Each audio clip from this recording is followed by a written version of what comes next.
Welcome to the GameChanger 00100 show. I am your host, GameChanger. All right. So I was going to do a different show, and maybe I'll do that. I don't know. I think football season is still going on, so probably do it sometime next week and not tomorrow. But another show came up on my feed, and it is with Melyssa Ford. You know, the one that bought a house at 48, and she's proud of it. You know, she goes on the Madame Noire show and says all types of absurd things, and yeah, she has her own show that I am definitely going to cover today. Hit that like button. Hit that like button. So, a lot of women, people talk about the male loneliness epidemic. Like, oh, the men are so lonely. The men are so lonely. Okay, see, in a heterosexual setting where there is a reasonably equal population, meaning that there's just about as many women as there are men. And don't get it twisted. I know people like to say, "Oh no, the ratio to women is 7-1," and blah blah blah. No, that's ridiculous. Is that nowhere in America is that true, except in like Spelman or something like that. You know, there has to be a reason for that. But the general population, it's about 50-50, maybe like 52-48, and that's in a bad situation. That's like in a really bad situation here in the States. There isn't something that's just affecting men. So it's reasonably 50-50, especially in any age group, a younger age group. So what does that mean? That means that for every presumed lonely man, there exists a lonely woman, lonely being not in a relationship. Now, of course, this can be offset by the number of women who are willing to be in a polygamous relationship where the man has multiple women, but that doesn't happen often enough to, to really just accommodate a population of millions. And I'm not talking about a casual hookup either. I'm talking about actual company, because this epidemic is really a loneliness epidemic. It's not a schmexless epidemic. So they like to focus on that, and that is to create a sense of urgency amongst the men. However, the women are in a very similar box. Now, the women, it may seem different for them because they maintain a circle of waiting to exhale, slow motion hug type friends. But really, they do that because they have a larger social need than men. Men have faller, excuse me, have smaller friend circles, yes, but it's because that's really what we want. That's really how we want it. Now, women like Melyssa Ford is a part of that female loneliness epidemic. They are. And on the surface, things may seem a certain way, but they're that way for a reason. And that's only an illusion. Hit that like button. That's only an illusion. And today we are going to unravel this illusion. But before we get into that, let me go ahead and do the short of the day, maybe read some comments, and then we'll get deep into it.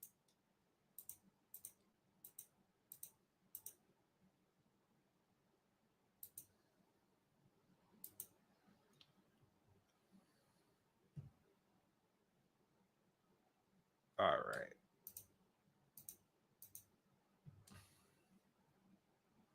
Enough is enough. As women, we demand to be treated equal to men. Equal rights, equal rights, equal rights. What was that? What was that? Ladies, a foreign country has just attacked the U.S. We're drafting all you women to the front lines. Wait, what? Why? This is what you all wanted, right? Equality to men? That's not what we meant. You can't have it both ways. You want to be equal to men. It's across the board, which means, let's go, Brian! On the bus now! Now! Move it! Move it!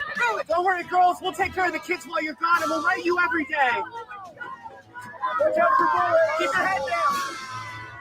All right, guys, wine and bachelor at my house tonight! Yeah! Guys, we should have done this feminist stuff a long time ago. Enough is enough. As women, we demand to. Okay.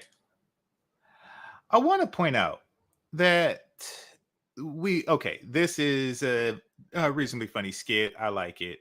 I like what it represents. It's interesting.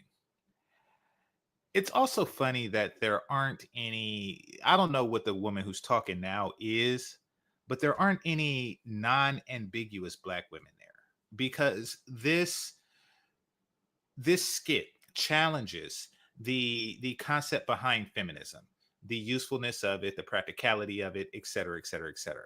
You know, the hypocrisy of it. It challenges feminism. Now, the sisterhood forbids that women in it speak against feminism. You can't speak against it at any cost. Therefore, you're not going to find many non-ambiguous black women there. I don't know what. To be treated equal to men. I don't know what she is. Let's be clear. I do not know what she is. She is mystery meat. You're not going to find them speaking against it. And there is a great hypocrisy. You only hear about feminism like really tough when everything is good. You never really hear about it when, you never really hear about like a woman's right to work when men are in coal mines suffering from black lung disease and stuff like that. Where were the feminists then? If they were given a choice between working in the house or working in the field. Where were the feminists then? Come on now. You only hear about it when work consists of sitting in an air conditioning building for 8 hours a day, or actually more like 2 hours a day. The other time you're actually at the water cooler talking to other women in pantsuits. That's when you hear like, okay, I want some more of that. I want to be a part of that. But yeah, just saying.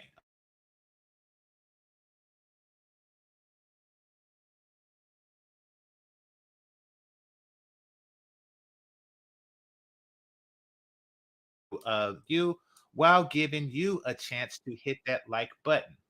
So go ahead and hit that like button, and then we will get started in that. All right. So Manga salute, Melody Media salute. Peace to you. All right. So, okay, I haven't seen this before, but right off the back, I could tell that the chick on the left got issues. I'm going to talk about why that is. Once again, hit the like button.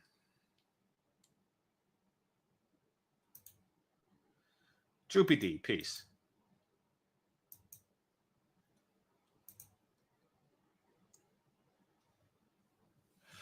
I don't like the way she's sitting. I like the way she's sitting. She got the ring on, the wrong finger, but maybe that'll change in time. I don't know these women. I do like the way she's sitting. I don't like the way she's sitting. And she also looks like she has a Sister Gore attitude with the hand pointed and the neck, asymmetrically twisted. But maybe I'm wrong. Maybe looks can be deceiving. So it seemed like they're together because he's closer to her than her. I got a spin-off question off that though. Like, is it cheating if y'all on a break? Like, but what's the break? Like, did we agree on a break, or you just said we was on a break? Like, how does break? Like, it was a break mutual, mutual. Just okay, so for whatever reason, YouTube wants to buffer me, so let me give it a chance to catch up. Here, let me read some comments. Good afternoon, Nanga. Hey, Sweet Melody Speaks, or Sweet Melody Media, excuse me. Down with Droopy D, peace to you. Let's see. The one on the left have legs bigger than mine. Yeah. Yeah, she has legs bigger than most humans. It don't seem like those legs were even like made for humans. If I were to engineer a car that used legs as opposed to wheels, they would be that thick.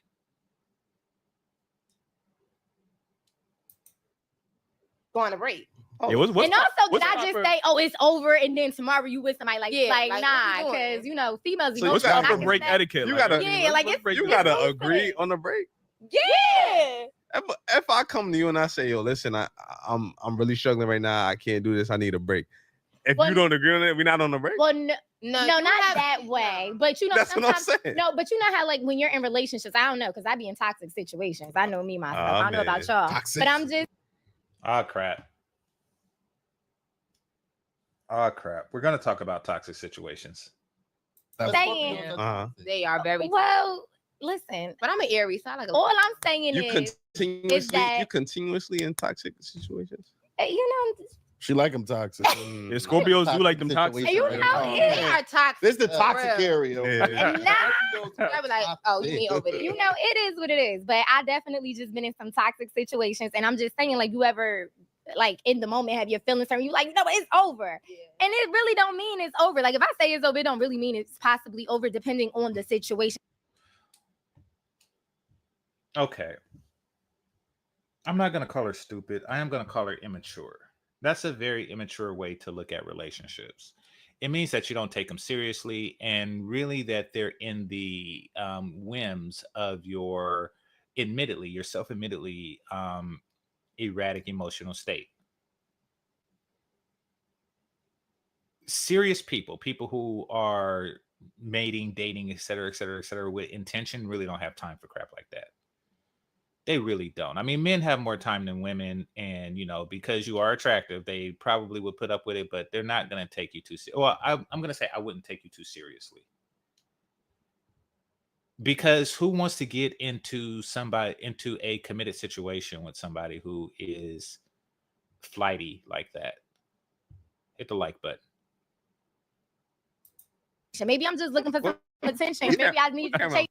Maybe I'm just looking for some attention. There's mature ways of going about attention, like telling the person that, listen, you know, I feel ignored. You know, I'm a woman, I have needs, and you know, just like you have needs, and I fulfill those needs. I'm a woman, I have needs, and I need you to fulfill my need for attention. That is a mature way to handle that particular problem. I'm not saying you're a bad person for needing attention. I'm just saying that you're going about getting it in a very immature way. That's But if we really had, Yo, women are only satisfied if they get to end the situation, if they get to make it a break. That's the only way. If a dude say it, y'all wanted to work out so y'all can get the last word. Now, see, that's true, because I have women where I broke things off, and they'll apologize, cry to get back together. Then we get back. So she get ended. I'm like, yo, what the fuck? Like, I'm saying. I mean, that's childish as hell. And I hate that I'm saying this out loud, but you're not breaking up with me. And you know, I ain't Is the ego? It's my ego. Yeah, you're not breaking up with me. It's definitely my ego. If I was a dude, I would have, because I got stupid pride. So if I was a dude, I would be terrible. Why is this trick drinking a 7-Eleven cup of coffee right now? Sound like y'all the toxic How you think that pride work for a relationship? Well, you know, Can you be wrong in a relationship? yeah. And do you apologize? Nah, Yeah, I apologize. I apologize to my friend. If I'm wrong, I'm wrong. To your friend? If you my friend, anybody, I apologize. But I know, like, I could Girl, I'm definitely. sorry, I cheated on Yeah. her. But then to the nigga, I ain't do shit, nigga. Like, it's your fault I cheated. No, that I did. Yeah, because What? Why you use that? because sometimes that is the case. Bro, Like, What? oh, we gotta get into this. What? It sounds like a lack of accountability over here. What's going on? Nah, I'm just saying, like, well, one. How was it his fault? Because 9 times out of 10 for me, like, same thing, like she said, like. Don't try to put her in it. Don't try to. Okay, so it seems like she said she confesses to depraved things and, you know, just the crazy chick thing in order to get the camera back on her. Okay, well, what I'm saying. Have accountability. No. No, No, you know me. Oh, okay, so he's not with her. I take accountability. Right. I'm trying to put the sign in. Okay, well, regardless of whatever, I know for me and her, we're cousins. So we were taught to take accountability. Yeah. Like it ain't no Taught. like, and we're gonna call each other out on certain things and shit. Looks can be deceiving. Hit the like button. Y'all can do that amongst each other, but tell me. No, funny always shit, across like, the board. nah, If I'm it's like wrong, you I'm wrong, wrong. you I'll be wrong. like, I ain't shit. All right, so and even with dating certain guys, when I So know how I'm did he serious, make I'm you like, cheat? That's what we want to Oh, well, I have cheated in past situations because like in past situations. Gotta go home, Nene. I said past, like past, before. Okay. Like it don't exist right now. Yeah. When she wants the camera on her, she confesses to depraved behavior. Okay. But before in life, you know, I've cheated because. Well, it also depends on the extent of cheating. But are you going to in the point? You being around here. You being around this I bush. probably am. You sound like a nigga. But you know, yeah, where we going with All right. Well, what I'm saying is, you know, in situations, like I will explain to the guy what's going on. Like, yo, so me and you are dating, for example. I'm like, yo, you're not giving me enough time, or That's a fact. whatever the wrong is going on in our relationship. And for me, I know I might nag about it, I might cry about it, I'm gonna text you about it, email about it, we gonna argue. Like, I'm gonna try to have a conversation. And unfortunately, if my needs are not met, and let me be I'm clear, gonna break up with him. I gotta move around. yeah, that's the adult thing to do. Yeah, that's what I'm Unfortunately, that's saying. the adult. But I also sat here and said that I be in toxic situations. So yes, that is the adult situation, and I realize that now. But in the past, like I said, don't forget, I said past. Okay. It was just my bad. Right. I'm just saying, like, you know, I definitely has strayed off, but it also, you know, everybody had their things of cheating and the boundaries, you know, like sexually for me. And when I was cheating, that wasn't my thing. I didn't give a fuck about the sex, but time, attention, a little date here and there. That affects man feelings more than agree. I agree with you 100%. And if I could go back in those situations. No, it doesn't. No, it doesn't. She obviously needs more attention than one man can provide for her. So she gets it from multiple sources, meaning that she wastes a lot of men's time. Now, she don't actually tell these guys that she has a dude, but that she's sleeping with, and that she's never going to sleep with these guys. But she is like in their face, getting as much attention as possible from them. Hit the like button. I would have just broke up instead. Did you have like niggas on the side that were just ready to It's always niggas on the side. Like, that's not a fair question. No, I need to know, because how you so quick to cheat, real like, yo, you ain't doing what you gotta do. Like, yo. You ponder. Don't be quick, you know, because the thing, if you're doing what you're supposed to do, and this is why men be so hurt when women cheat. You heard what you just said? You pondered about that's this. a fact. I mean, you sat there and thought about this. That goes back to and said, saying that we were having conversations and it led up to it. It's not like, oh, you're not giving me time, and then I say it one time and then next week I'm cheating. You would only make that move if you got your next move prepared. Where niggas go when the options just, you know, here it goes. But y'all make that move when y'all got that shit on the side of y'all belt like Batman. You took I got Tommy, Devon. But it don't know, because Thank you. I appreciate you. That's a fact, because I be around a lot of bad bitches. Y'all. But now I'm not saying look. y'all. Where we going? Y'all be where we going? Okay. I think y'all know my opinion on dude, so I'm not even gonna say it out loud. Sometimes you don't even have to. If you really want to be honest, right, with a bad bitch, it ain't nothing. All you gotta do is post a picture on Instagram. That shit gonna start going. Like, and it's like you got options. I feel like you guys it's harder. Like, no, you right. I'm serious. Yeah. Like, you know what it is. Like, it's especially for a beautiful female. Like, we could just go outside and go to the supermarket, and you're always gonna have somebody constantly trying to talk to you or whatever the case may be. Sure. And in regards to social media, that shit is like a direct hit to a person. I got some guys in my DM that just been in my DM for years, and they just waiting for their time. Like, just let's go. What's up? I feel like that's for anybody. That's for right. Well, I'm not. That's true for some men. I don't know how it goes for men. A lot of men don't got as much access to what like women have to men. Like, you know what I'm saying? It's like 1, 2, 3. But I can tell you right now, I don't like cheating. Like, my dilemma a lot of times is like the club. I prefer to just be with one person. Like, once I'm in, but I'm also crazy. So you hurt my feelings, I'm gonna get you. Yeah, you. But that's typical Scorpio energy.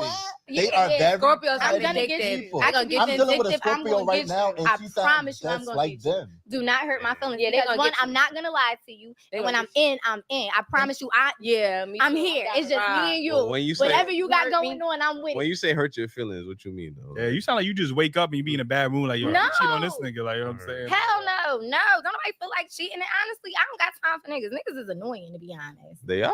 They annoying. They are. That's the fuck we be saying. I'm pretty sure y'all do. But some females don't like. She don't know what annoying means. Cheating. Like some females would like to be just with one guy. I know me personally. I just want to be with one person. I don't got time for dating this one, dating, and I ain't fucking all these niggas. That ain't happening. I ain't kissing y'all and I ain't sucking y'all dick. But the word, fellas, y'all got to get away from Instagram and just filling these chicks DM boxes. Like, what is it? For those of you who do that, what have you ever gotten from that? Has that ever worked to your advantage? Let me know. Let me know in the comment section. Let me know, has it ever worked to your advantage? Have you ever seen a ridiculously attractive woman with hundreds or thousands, or I don't know how much their DM feels, but it's more than they can check, I'm sure. Have you ever put your information in there and actually, and I'm not talking about have her respond to you, because her responding to you is really just her way of getting more attention out of you. I'm talking about actually end it with your penis, her mouth. Has that ever happened for you ever? And if it has, how many DMs did it actually take for you to do that? Like, how many hours, minutes, days you spent thumb up in, just going from bad chick to bad chick? Like, how did that ever actually happen? Or are you just giving up free attention and then you're given, because she's suffering from an extraordinarily low attention span. She's like, and that's why she referenced social media when she said that. Like, I could get this, and this from social media and blah, blah, blah, blah, blah, blah, blah, blah, blah. And now she cannot sit still. She need that constant rush. She need that constant, feeling of adoration. And what's happening now is she's requiring that from her boyfriend. And since he can't keep up with, thousands of thirsty dudes online, trying to wait their turn, then she's for the streets. Like I said before, just like men have a rejection threshold, women have a rejection threshold. Women, once they reject a certain number of guys, and by the way, just leaving somebody unread in a DM is a rejection. Once you reject a certain number of guys, you become undateable, unmarriageable, et cetera, et cetera, et cetera. And she is definitely those things. Yes, she's pleasing to the eye, but that's to anybody who hasn't smashed her yet. Once you get the lustful desires that you have for her out of your system, and then what's left behind is the personality, you realize that you are dealing with somebody who is a black hole of attention and validation. She's a black hole of attention and validation. Now, that hole is connected to the one between her legs, but once that's fulfilled, but it's never going to be fulfilled. First thing for a nigga to feel is that another nigga could take his lady or get his lady time. But if you doing what you gotta do, then ain't no. I mean, but I think the ladies nowadays are so easy to give niggas. He is getting chunkier by the second. I give it a pass because it's holiday times. But yeah. Attention, which they may not feel. So can I ask you a question? Would you date a girl that's in the club? Not me. I mean, like, it depends on how I meet what you her. mean, like a bottle girl? Yeah, like I bartend and dance from time to time. So would you date a girl like me? Nah, no, me personally, nah. Why is it the attention? I can't do that's not what I want. That's not the type of woman I want. Like, no. I'm about to say, okay. Because honestly, she be around guys who got. Yeah, that's just not the lifestyle I live personally. Okay. So I wouldn't want to do it. Right. So I prefer my girls' stuff to not be seen. I ain't gonna lie to you. I understand it. Not to be seen. Yeah. Okay. At all. IG in the club. No IG. I'm talking about, like, she can't have an ass out on the IG. Okay. Yeah. So like, and those niggas gotta compete. You Forever. feel like Huh? you feel like that. No, I know those niggas got to compete because another nigga gonna come in with that top dollar and. But it ain't really a. It And is. Okay, I don't know. like, Let me shut up again, because I don't know. Again, the issue sometimes with these bad bitches is that they feel like, well, if you're not always on your game 100% of the time, I will find somebody.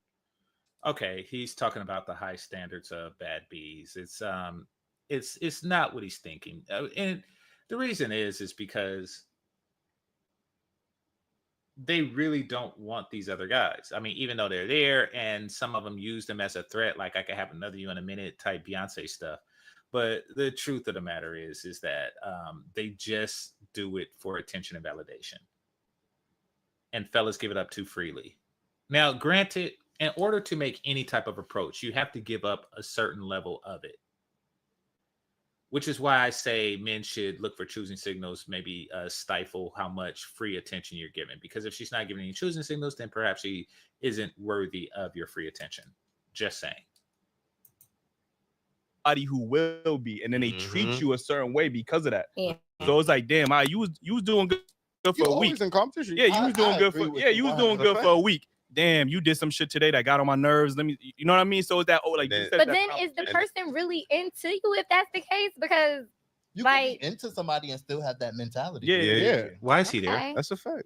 Okay. That's a fact. All right. And like you said, you might not even be fucking him, but you might be giving him an attention. But just that alone. Women give sex, they get attention.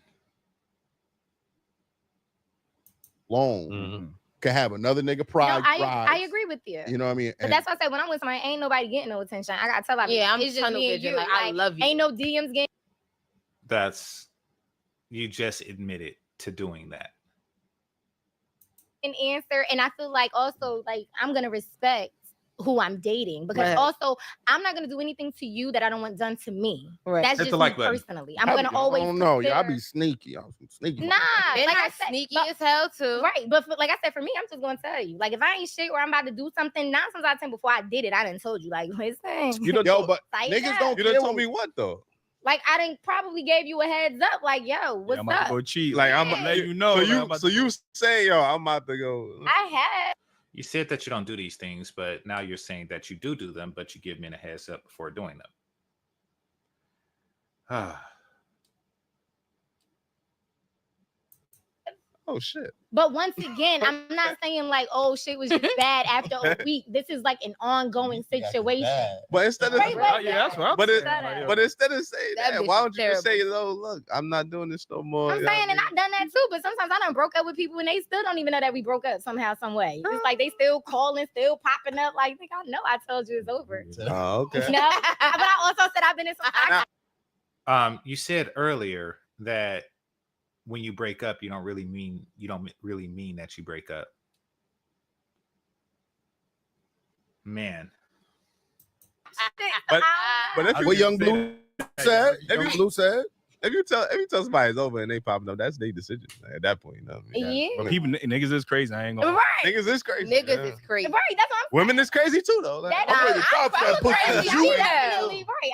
I'm a crazy female, so I'm not even about to say Right. I say that. definitely pop up. You definitely look like you bust a window out of this. I would Definitely. You right. I would definitely fuck you. Yo, Okay, so they were annoying. Let's read some comments. Let's read some comments and then we'll get into it. Let's see. Nanga, good afternoon. Sweet Melody Media, peace, love. Let's see. Says she's too masculine. Huh? Looks were. I mean, you know, they both are masculine, but the one that I thought would be the least was actually more so. And really, it was more toxic femininity because her need for attention was just on 1,000. The one is okay, bigger than mine. Yeah, exactly. Let's see. I'm attracted to her physically, and that. That's all. Yeah, exactly. And that wears off. You know, that's why a lot of women get pumped and dumped because your physical attraction is heightened when you want to be intimate with her, and it lessens every time that you like. For every beautiful woman, there is a man who is tired of sleeping with her. And once you become that man, then you what's left over is something that I was bothered by within 15 minutes.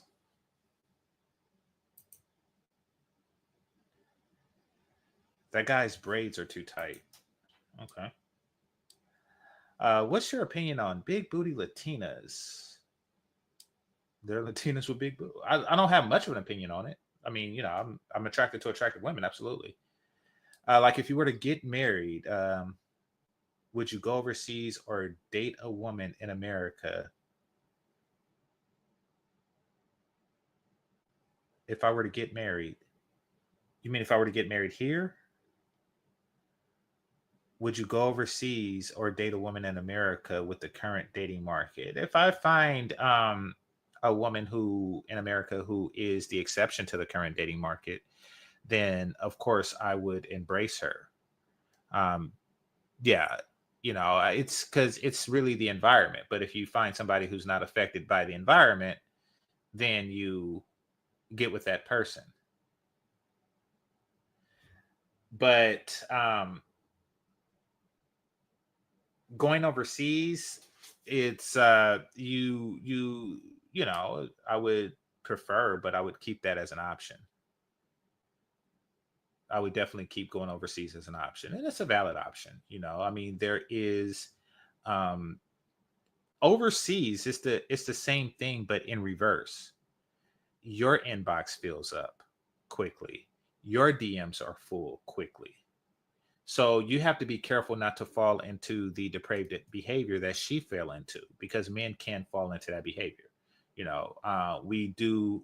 I mean, at least overseas, a man can get saturated with choice and find himself in a predicament, especially if he's looking for a long-term relationship. So, you know, there's problems on both sides. All right.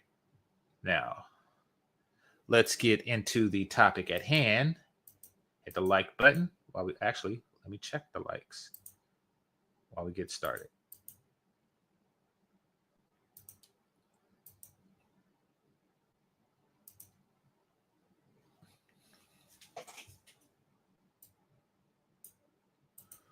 Why is she staring at me so intently? Like she stares at me like, I love you. I can't breathe without you, or I'm plotting your fucking murder. Come here, mommy. Come on. Good girl. Check 1, 2, 3, 4, 5, 6. Okay. I thought that I was in love with this man, but I wasn't.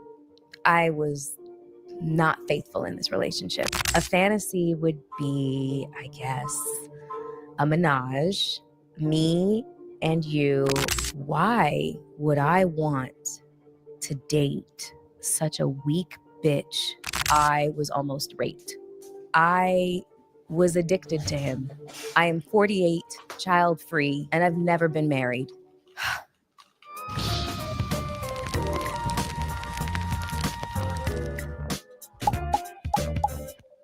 What's up, everybody? Welcome to another episode of Hot and Bothered with Melyssa Ford. Thank you so much for joining me. Whether you are commuting to or from work, or you've already gotten home and you are chilling with a glass of wine, or you're settling into your nighttime routine, I want you guys to just settle in and chill out with me, because we're going to have a heart-to-heart like we've never had before.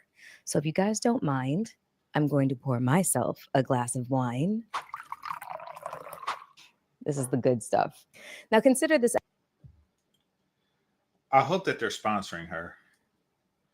I hope. Okay, so full disclosure, actually, before I did this video, I looked into her a little bit to find out what her career was, because I didn't know this chick.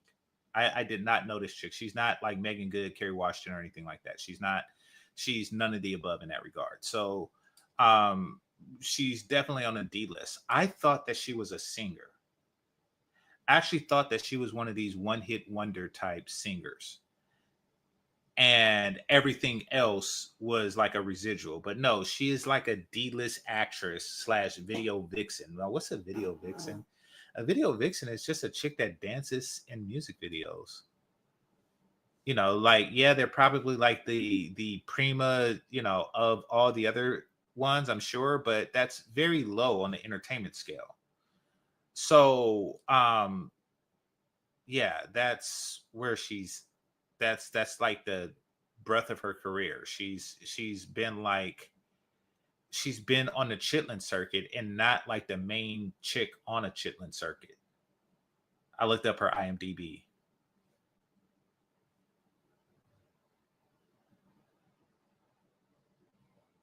Okay, so she was the hottest.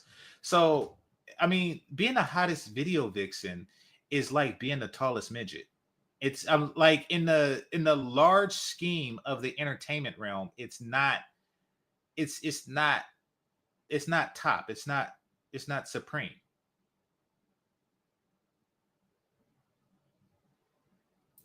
This episode a safe space.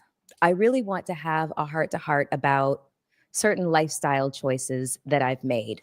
We've all seen the most recent political climate as it relates to the election. And it seems like women, we always seem to be the brunt of some kind of attack. And I don't really understand why. But when JD Vance said this, saying is that we're effectively run in this country via the Democrats, via our corporate oligarchs, by a bunch of childless cat ladies who are miserable at their own lives and the choices that they've made. And so they want to make the rest of the country miserable too. And it's just a basic fact. You look at Kamala Harris, Pete Buttigieg, AOC, the entire future of the Democrats is controlled by people without children. And how does it make any sense that we've turned our country over to people who don't really have a direct stake in it? At first I was Okay, as a childless man, I will say what he's saying is part true. I do have some stake in it in the sense that I care about humanity and I want to see it progress, even when I'm gone. So I do have some stake in it in that. And that's just like something that's innate in all people. I will say that my stake in it is far lessened than a man with children or a woman with children. You know, it hits completely different. You know, like Julius Caesar cared about the future of Rome and the Roman Empire, even though he didn't have any biological children of his own. You know, he did still care about and his own personal legacy as well. So that is important. I want to say Augustus didn't have kids. His predecessor didn't have kids either, or didn't have a son either. So, because those are the only ones that count. But I'm not 100% sure on that. I was offended. And then when I thought about it, I really just had to laugh because never been married, childless cat ladies. Honestly, that sounds like a dream come true to me. I don't know. Like, that's not a dream come true to you. Okay, so right off the bat, like even if I didn't see her on other stuff, right off the bat here within 2 minutes and 36 seconds in, I'm like, okay, you're a liar. You're a liar. At no point in your fertile life did you dream of becoming a cat lady. Nobody, no woman dreams of becoming a cat lady. That's simply not true. Like solitude, my own choices, and animals that love me. Oh my God, somebody, call the cops. Cats don't love you. Cats do not love you. Cats do not love you. I don't think cats love humans at all. And notice I'm not saying animals can't love humans. Dogs genuinely love their masters. Cats do not. This sounds awful. But anyways, I know that I'm not the only one that felt that their life choices were put under attack. So this episode is called I Am 48, I Am Child Free, and I've never been married. And guess what? That's okay. I never made it down the aisle, but I have been engaged in the past. How many engagements? I would say 2.5. Let's start with the point. Wait, I thought you wanted to be a cat lady. Why were you engaged 2.5 times if you wanted to be a cat lady? Listen, Just like men don't want to be incels, women don't want to be cat ladies. Really, what a cat is to children, what a blow-up doll is to women. It's a substitute. It's a substitute. And no matter what your toy of choice is, whether it's a blow-up doll or a flashlight or something like that, or just lotion, it's still a substitute for what you would rather have. And the fact that you have these devices, objects, toys, whatever you want to call it, means that you still have a drive to be with a woman. And the fact that she has a pet that she claims loves her, meaning that you still have a desire to have something crawling around on the floor that loves you. It is a substitute for your desire to have actual children, to have actual rugrats, to actually have, a part of you sucking at your teat. Like so many men have, I'm sure. That is what you actually want. The cat is a substitute for that. In fact, you having a cat admits that you want these things. And the fact that you were engaged 2.5 times is you admitting that you at some point wanted these things. 5, since that was the first one. I was involved with a man who loved me. He was good looking. He was tall. Okay. He was charismatic, but gregarious. Something's wrong. Everybody loved him. My mom loved him. My sister loved him. But something's wrong. My niece loved him. My friends loved him. Everybody loved him. Something's wrong. But there was something inside of me that just said, this is not perfect. It's the furthest thing from perfect. He would say things like, women like this have a natural resistance to happiness. And the thing is, it's called imposter syndrome. It's called imposter syndrome, meaning that if a person feels like that they're receiving something undeserving, they feel like an imposter. She feels that deep down, she feels as if she don't deserve a decent guy.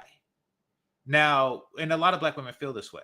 Now, this comes from a number of places, whether it's not having a father, whether it's poor upbringing. But in her case, I think that it's something else going on. And this is me speculating. This isn't from something that I've read from no official source or something like that. I think that she has imposter syndrome because she was surgically altered. And she's going to explain later why I've come to that conclusion.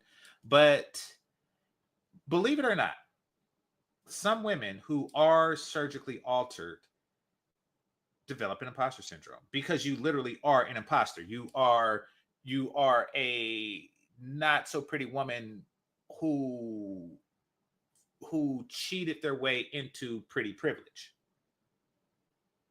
The guilt that you have, is because you are an imposter. And when a guy comes along that you feel you probably wouldn't have had access to if you did not have these surgeries, then you're like, okay, no, I don't want this. It's an imposter. It's no, it's bad. It's bad. It's bad. Danger, Will Robertson, danger. You push it off. And when she's in a happy relationship, she feels guilty for being happy, and she pushes that person away because she associates the negative feeling of guilt with that person.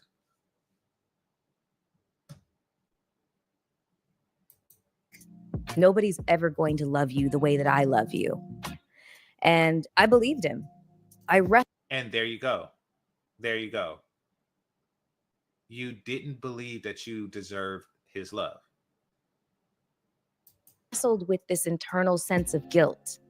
I wrestled with the guilt of honestly wanting to be free, honestly wanting to live my life and to date and to experience other men and to experience other things and other places. I just wanted to live my life. I had moved to New York from Toronto, a totally different country, with $25, 2 suitcases, and a one-way ticket. I didn't have permission from my country to leave. I didn't have permission from this country to be here. And I was making things happen for myself at a very, very rapid pace. And so to find myself inside of a relationship that felt so stifling at this very young age and not having the vocabulary to speak up for myself and articulate. Why was it stifling? How were you stifled? That somebody who loves you would not say those things to you. They wouldn't say that nobody will ever love you the way that I love you. That is the stupidest thing ever. This is something that people will do when they're looking for a reason to be upset. They're looking for a justification to be upset. He's saying that, I love you so much that it can never be matched by anything. However you want to word it, it's just a profession of love. It's not to be taken literally. I mean, you have to really dig deep to try to find fault in everything to say, oh, you saying that other people can't love me this much? It's ridiculous. Because that indicates that there's a part of me that's broken or there's a part of me that's unlovable. But I didn't know how to articulate. If there was a part of you that's unlovable, then why does he love you? You're stupid.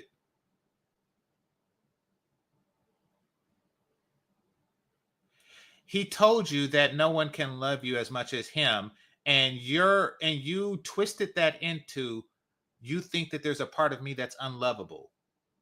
You're stupid. This. So I stayed in this relationship that I was wildly unhappy in for approximately 3.5 years. Close to 4. And a third of your 20. I have to admit, I was not faithful in this relationship.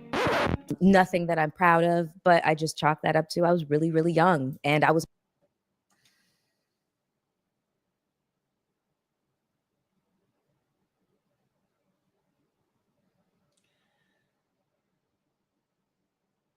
And that goes further into the imposter syndrome.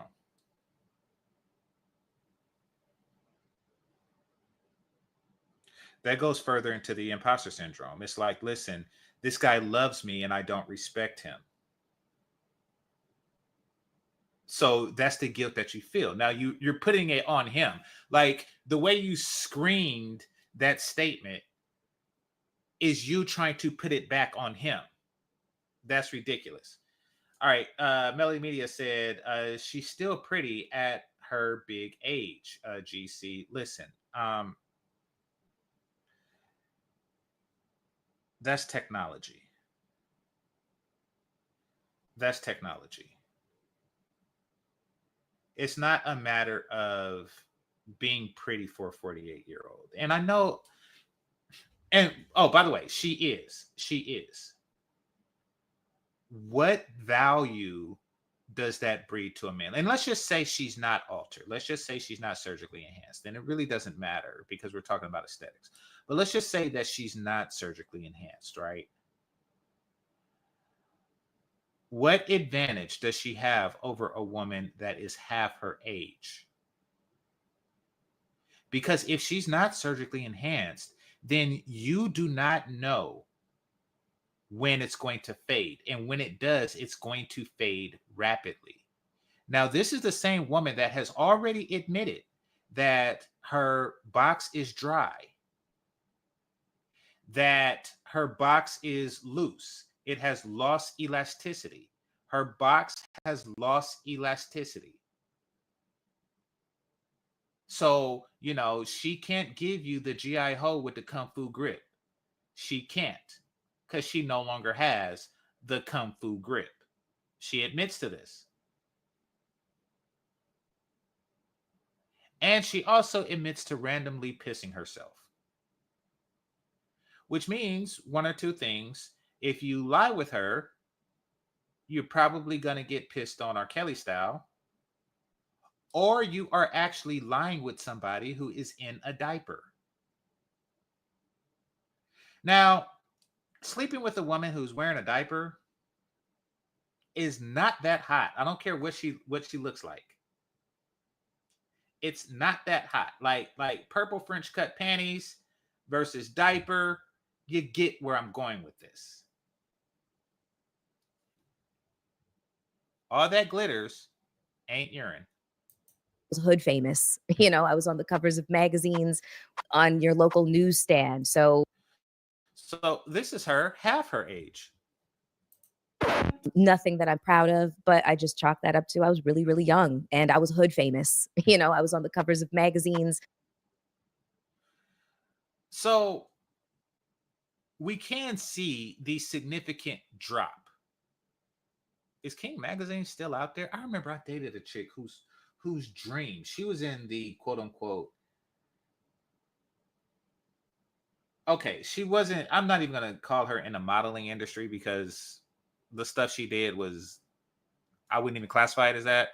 And I'm not calling her ex-work or anything, but I'm just saying, like, she was in the industry where she wanted to get paid for her looks. And it was her dream to be on King Magazine. But when you look back at it, it's really just like a very small thing. It's really just like a very petty life accomplishment. On your local newsstand. So everybody recognized me. And that was another source of pressure that I felt.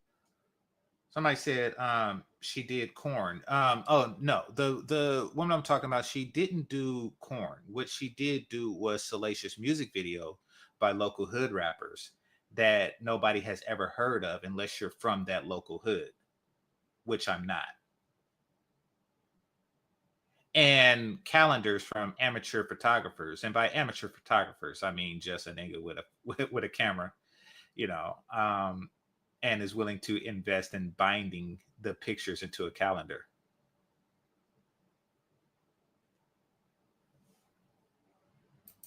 Felt being inside of this relationship rather than being free to explore all of my options.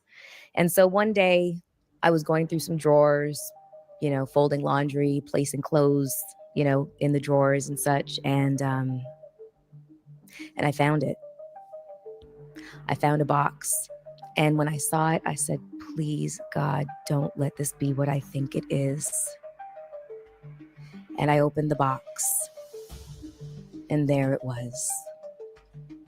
It was a ring. And the only thing that I could think was that it was an engagement ring. It sure as hell was not a promise ring. We were way beyond that. We were not in high school. I was not wearing this boy's varsity jacket. This was an engagement ring. And if I knew this man the way that I knew him, that proposal was going to be very public. And that terrified me. I didn't want to have to say no in front of our friends and family and publicly humiliate him. He did not deserve that, but I also could not see myself saying yes in front of everybody just to save face, and then later on have to break it to him like that this is not something that I was going to be able to go forward with. So what I did instead was I packed up all my belongings while he was out of town and put them in storage and flew back to Canada. And that is the best thing you could have did for dude. He's seen you as something other than what you are. And you felt guilty about that, which is good. It shows that you're human, that you felt guilty because you were deceiving this man. You know, and I'm not talking about just by the cheating. I'm talking about he's seen you as a decent human being, which you were not. But he believed that because really, I think that he was looking at you and everything else fell into place for him. Like he told himself everything else. You know, like, oh, she's this, this, and this. But, you know, it's really, you know, he was enamored by your looks at the time. You knew this and you decided to cut him a break, which that's good. That's good for him. And then I had the conversation about us breaking up over the phone. I know what you're probably thinking as well. Yo, Melyssa, that's fucked up. I know. It took years for me to make peace with this decision. I have self-flagellated over this decision. I have beaten myself up every way to Sunday. Wait. She did what now? Okay. I'm going to look this up, but my understanding of the definition of self-flagellation is if somebody causes physical harm to themselves. So here, let me look this up. Like a person who whips themselves.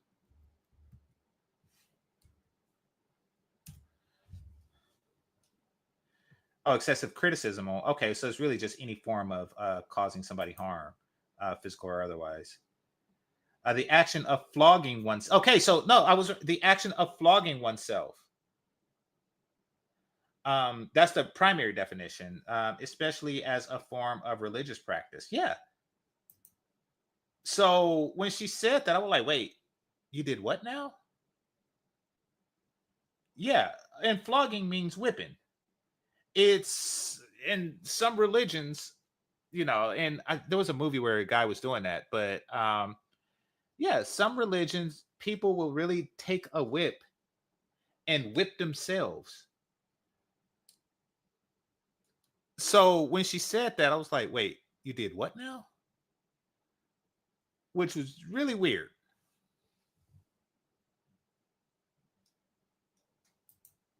That you possibly can. I tried to reconcile with him at one point, which was a big mistake. That is the 0.5. I had an ugly duckling face. Don't tell anybody. I destroyed all the pictures, so there's no proof. Before I became a video model and a model, and I was like known as the brain amongst all my friends. Holy crap. You know, so I was. Holy crap, how dumb are your friends? Holy crap. If you find yourself in a situation where Melyssa Ford is the brains, your children will never be in mylssa.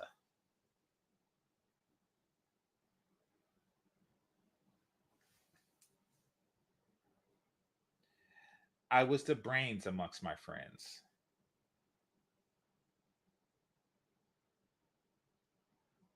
Wow. Okay. Studying forensic psychology with a minor in English literature in university. So English psychology is not a real thing. Is it the psychology of people who speak English? Both of those two things aren't really things. There isn't a company out there that I know of that's saying, you know what we really need? We need some more English psychologists. It is not a real thing. It's one of these fake made up degrees. And I don't know if she's saying she studied English and psychology, but those are two like useless degrees combined to make Captain Useless. Like it's still like you're merging two useless things and putting them together. It's like the prisoners that put bread in their ramen noodles. You're just taking two cheap things and putting them together, hoping that it's slightly better. the fact that I started to become known more for my looks than my brain is kind of ironic. The attention just snowballed. And like King Pick said, you went through surgeries. Listen, it's I mean, just everything that you're saying leads me to conclude that. Like you burned all your old pictures, meaning that you're not like a late bloomer. You're not like a person who, you know, all of a sudden you lost some pounds or something, because that's a gradual change. And that's a gradual change. So, you know, like, where do you start burning the old pictures? No, you had a series of surgeries and you completely destroyed all the evidence of your past self. Now, and also, if you were attractive when you were younger, and then why would you burn those pictures? Like an ugly duckling sometimes is because in the ugly duckling story,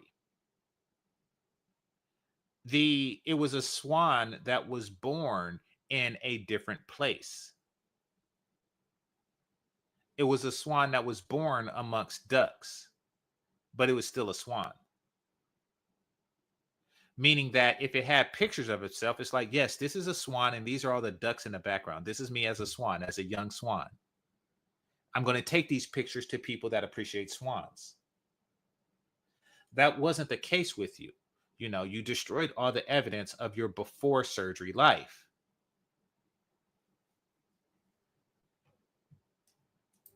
And I started to see that I was able to, you know, make a business out of it. If it didn't, you didn't start to see that. You went through the procedures and then you moved from Toronto to New York, where you felt that you could capitalize the most off of your looks, off of your newfound looks. I mean, you just gave the chronology of what happened. You was an ugly duckling, and then all of a sudden, poof, I'm pretty. And let me just take my pretty self to New York, and with $25, but because that's what I have left after I all of a sudden became pretty. And let's see what will happen.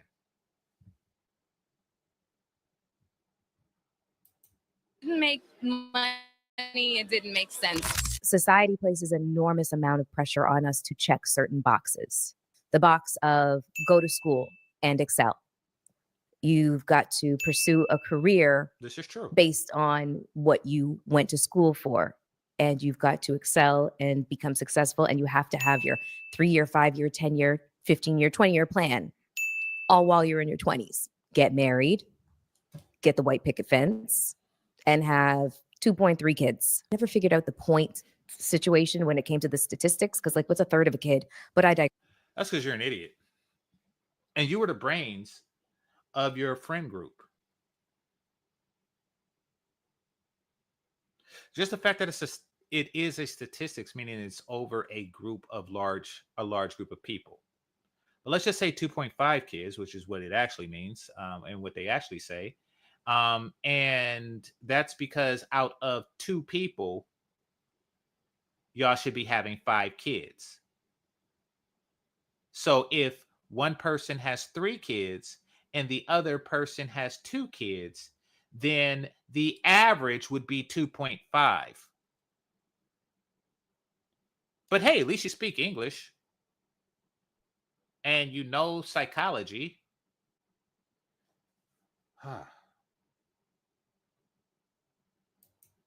Digress on that. The problem with the boxes is that we never check in with ourselves. It is never, ever, ever our first thought as to, well, what is it that I actually want? I am now, welcoming into my circle a lot of women who checked all those boxes. And for all intents and purposes, a lot of the stuff really actually did not work out. Yes, they ended up with the children, but they ended up in sometimes a loveless, sometimes an abusive, and sometimes a marriage of convenience. Sometimes they didn't even get the marriage. They just got the kids and they inherited a whole lot of struggle. Okay. This is that mo money, mo problems type stuff. This is a coping mechanism for when people do not get the things out of life that they want. They say that those who get it and those who have the things aren't really happy because blah blah blah blah blah blah blah blah blah. You know, and I call that the more money, more problem syndrome, which is really something that people like Diddy say to the population to placate the population. You're not giving up your money, you damn sure not now, but you know, you understand that your baby oil lifestyle is because you have money, and you do not want to give that up. Yes, you have a lot of problems that you wouldn't have if you didn't have money, granted, but you never wanted to be broke. And you actually want a family, and you're just highlighting the, you know, oh yes, well, there exists abusive relationships, you know. I mean, listen, there are guys that are out there that could sleep with, you know, a large percentage of the population of women, if they so choose. Now, sometimes these has consequences like STDs, you know, and I'm not talking about like the basic ones, the curable ones either. You know, I'm talking about the, you know, the H, I, the H, the I, the V, the V, the H, the H, the I, the V is deadly. I'm talking about those. You know, I mean, but that's a coping mechanism. Like, you know, you would rather be that guy. You would rather be the Fonz. You would rather be that dude, you know. But you highlight the problems to help you feel better with the fact that you're not. You would rather be a family woman, but you highlight the fact that there exists women who are family women and unhappy, to help you feel better about the fact that you're not. And you won't ever be, at least not biologically yours. So yeah, let's put that into account too. And strife. And it's not to say that their choices are better or worse than the choices that I made. These are just choices. But for us women, I feel like our choices oftentimes have never really, really belonged to us. And when we have... No, your choices are heavily influenced by everybody, but they've always been your choices. They've always been your choices. Tried to exert our sense of independence, we are shamed for it. At this point, let me go on to the second. What did you do with your independence? And this isn't a shame. I mean, this is just me cutting through the lies. Like, what did you do with your independence? Nothing. Nothing. Like, yeah, you're independent. You can do anything you want. And you're 48 unmarried, childless cat lady. I mean, you would be a rich auntie if you was rich, which you're not. So what did you do with your independence? Independence means that you have the ability to choose for yourself, and you chose poorly. People like myself are going to highlight this so others don't choose poorly.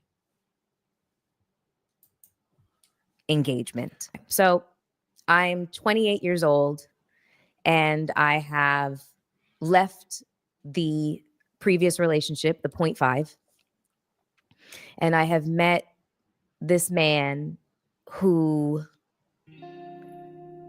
the minute I saw him, I knew I was going to be with him. He just was it. I don't know how to describe it. And the second I heard his voice, I said, I'm going to marry this man. I don't know what it was. Like, he had this Louisiana drawl. It's my favorite Southern accent. He was huge, like 6'1", 246 pounds of hulking muscle. He had skin the color of like red clay. He had this thick neck, big round head.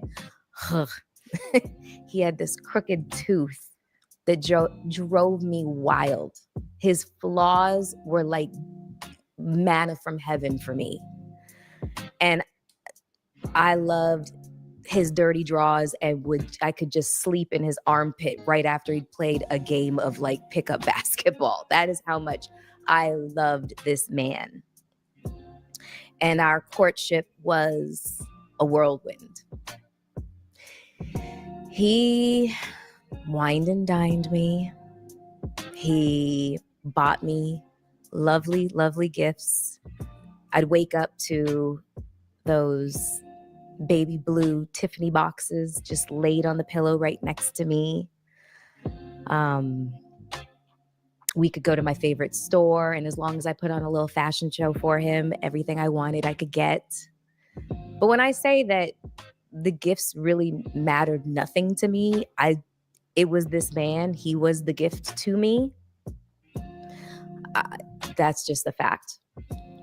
And we were 6 months into our relationship when the first sign of trouble appeared. I was in Denver for All-Star Weekend, and I was... Okay. So far, it's nothing wrong with what she's doing. And I know y'all have things to say about it, but she is or was a attractive woman who was attracted to an attractive man. So far, so good. So far, so good. Working for BET at the time, so I had a lot of responsibility. I do not know her career. I will say this, and this also goes for Vivica Fox. In her career, you could kind of get a sense from a actor or an actress's personality by how often they get repeat opportunities from people that they work with or for. Okay, take what's her name? Tia? What's the crazy Maori chick name? Is it Tia or Tamara? I think it's Tia. I think Tia is the crazy one. Take Tia Mowry, right?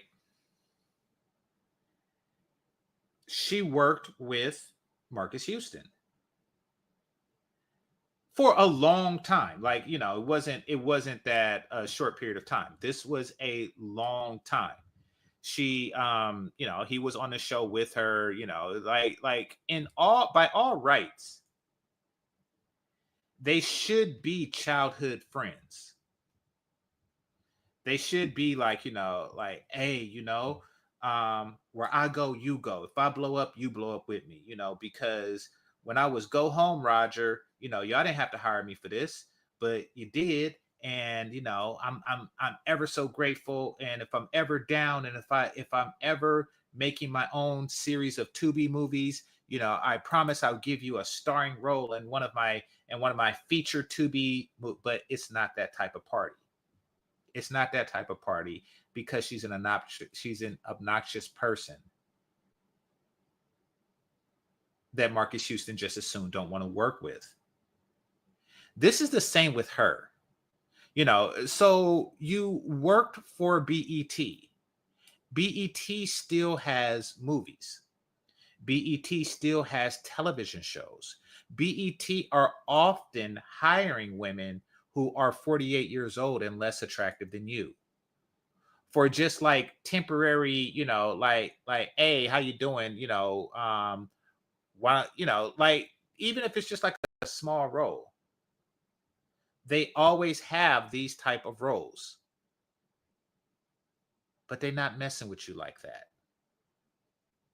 And that's like throughout your career. You worked with Vivica Fox, you know, you've worked with a lot of people who are not effing with you. That is why you are on YouTube promoting your damn self.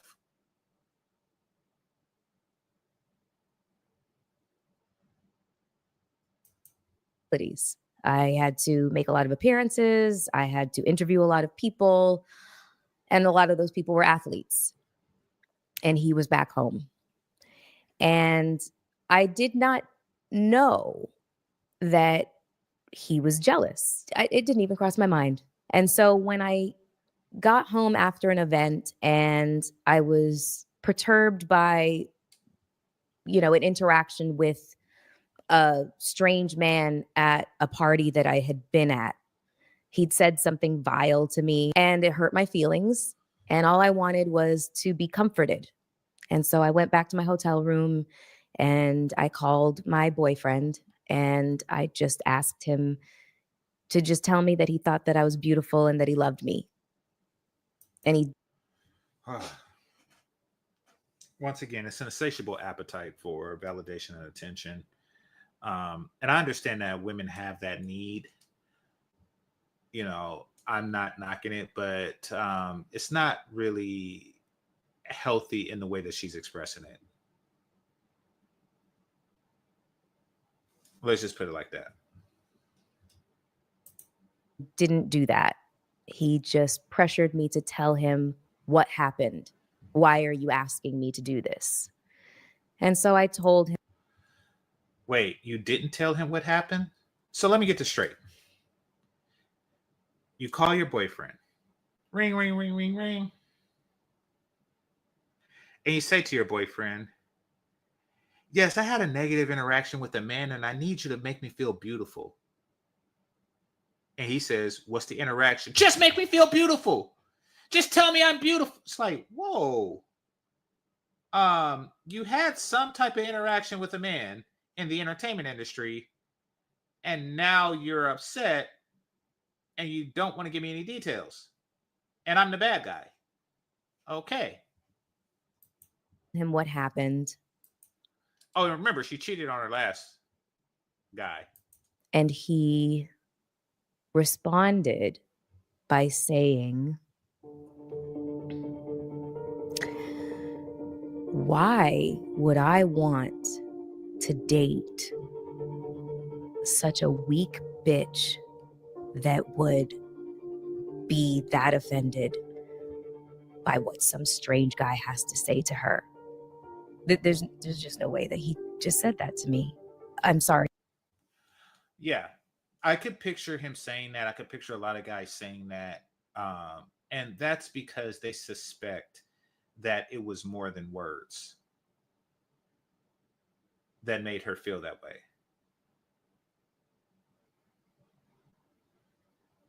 You know, it's like, wait a minute, you know,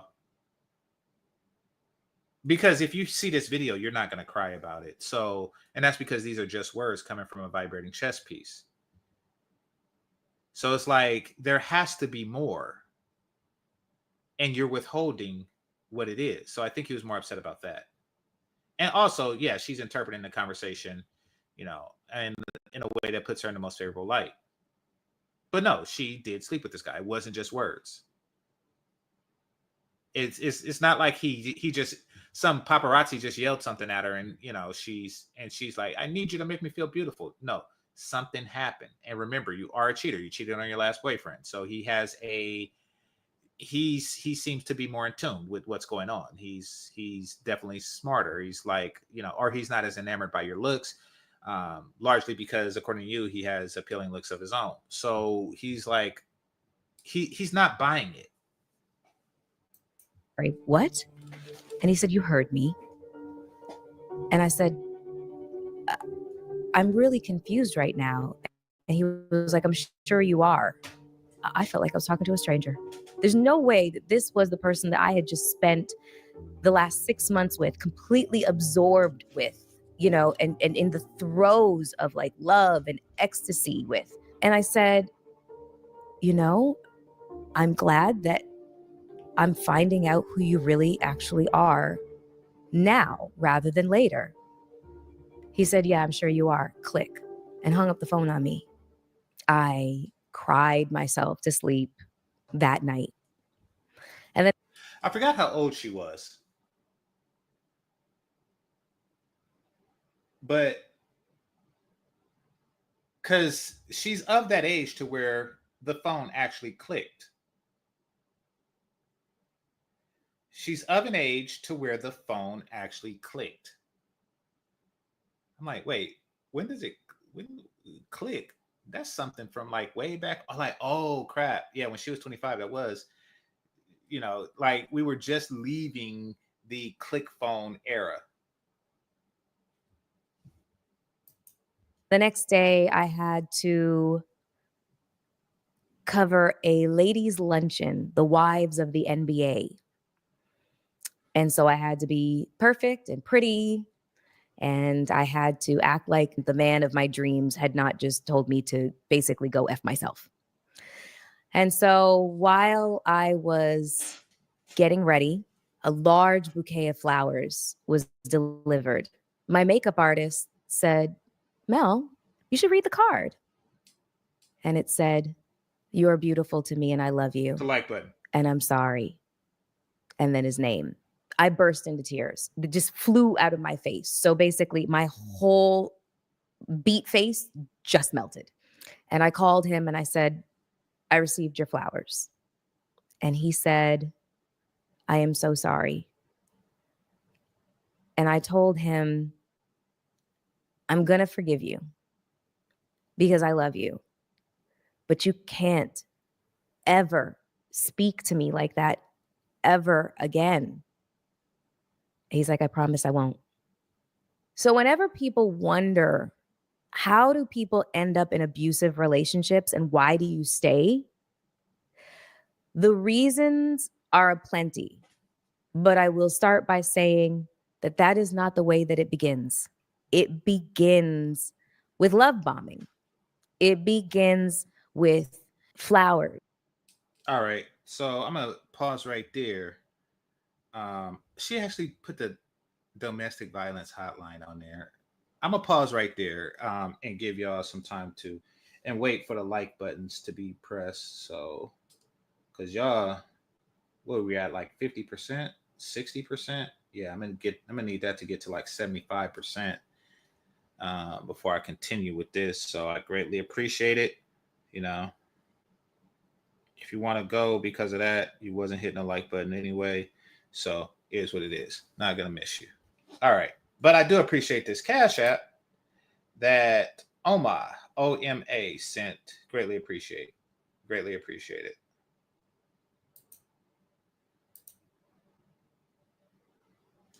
Okay. Somebody say he was abusive. According to her, he was. We got to understand something about relationships. And there are things that go on between two consenting adults that we don't necessarily agree with or understand.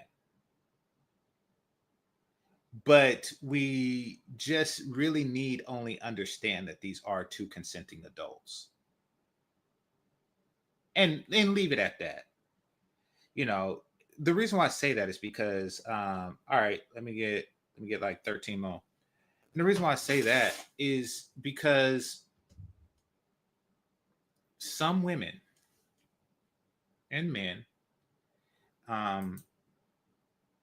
consent to being in relationships where we call abusive.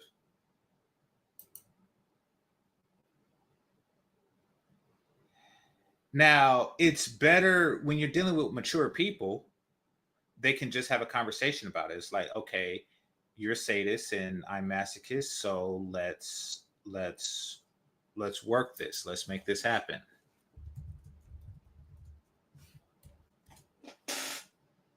You know, let's make that particular type of relationship happens. And it's okay because it's between two consenting adults. The problem is that when people have these desires, but they don't have a healthy dialogue, and then later they just say, "Oh yes, this is you know, this is abusive." It's like, well, did you want that particular type of relationship? And I'm not an advocate of, you know, guys going out and beating their chicks talking about oh, she wanted it. No, that's what I'm saying. It's important to have a mature discussion about it before getting into something strange. All right, hold on. Let me see if I can find it. Listen, I'm gonna need some more likes. All right. Here, let's see.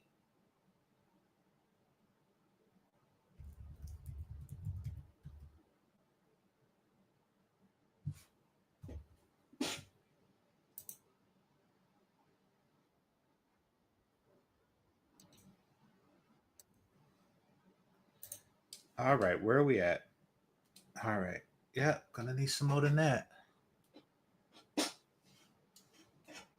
I already pressed it, so we're gonna watch something else.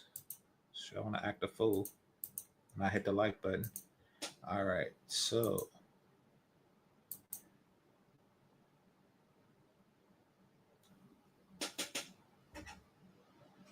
because I will shut this stream down, and y'all know that I did it in the past. Lazarus. We have been together for 15 years. We're happier than we have ever been. But this couple's secret to a successful marriage is not what you might expect. We have been practicing domestic discipline for roughly 10 years. I think you said you only use your hand. That's not true. And their choice of lifestyle gets a lot of people riled up. People can say, oh, you're abusing your wife, I'm calling the cops. We get a lot of the woman is brainwashed.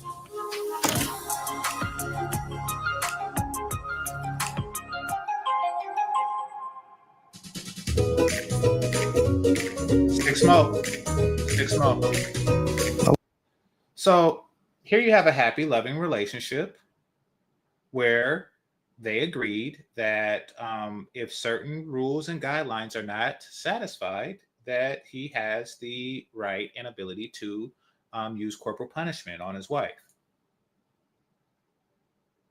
This is something that two mature, consenting adults came up with. Now, there are those who disagree with it, but they're happy, and you should be happy for them. This is some people naturally have these desires.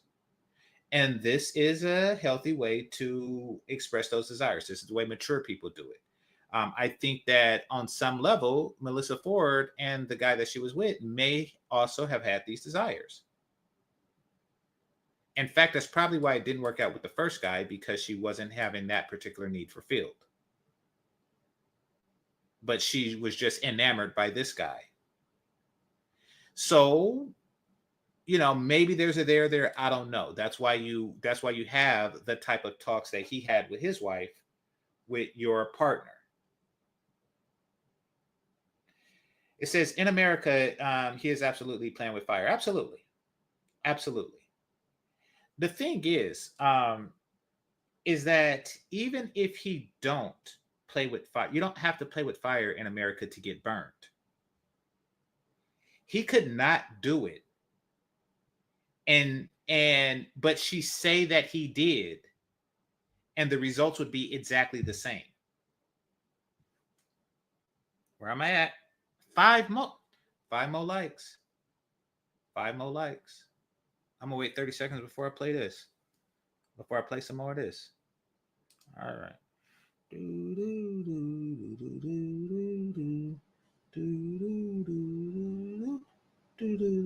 There's some of y'all that haven't hit the like button yet.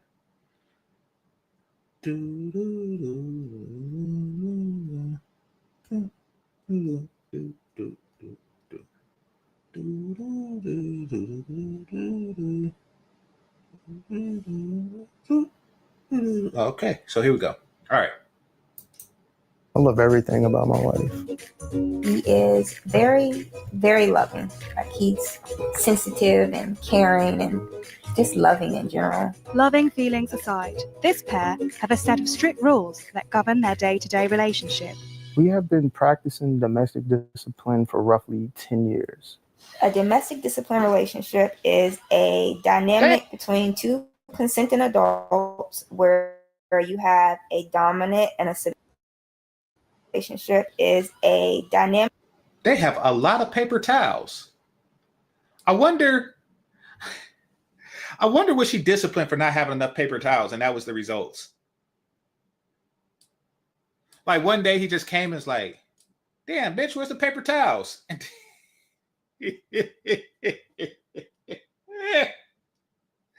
Why'd I got so many paper towels? Between two consenting adults where you have a dominant and a submissive. The dominant is usually referred to as the HOH, which is head of household. The submissive is referred to as a sub or a TIH, which means taken in hand. The dominant sets rules and expectations for the submissive to live by, and there are consequences for not following the rules or not meeting those expectations. So it works for them. And I'm not going to make a suggestion that people attempt to or live like this. You know, they found something that works for them, and it's something between two consenting adults. Sometimes relationships where the consent isn't verbalized, but it's just expressed and understood, is later, you know, just bastardized when you know the grieved party is no longer happy. So. All right, back to the. Nope. Two more likes. I was gonna say back to the topic at hand, but not yet. Not yet. Let me refresh.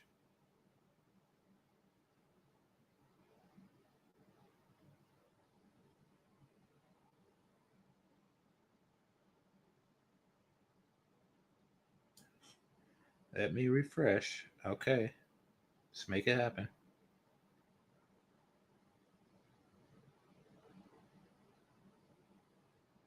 Waiting on two more people.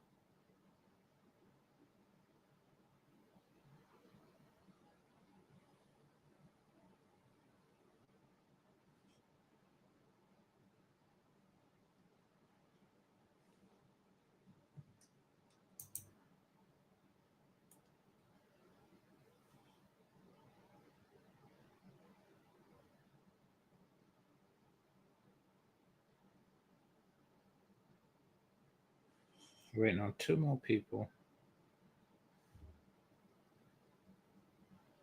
All right, waiting on one more people.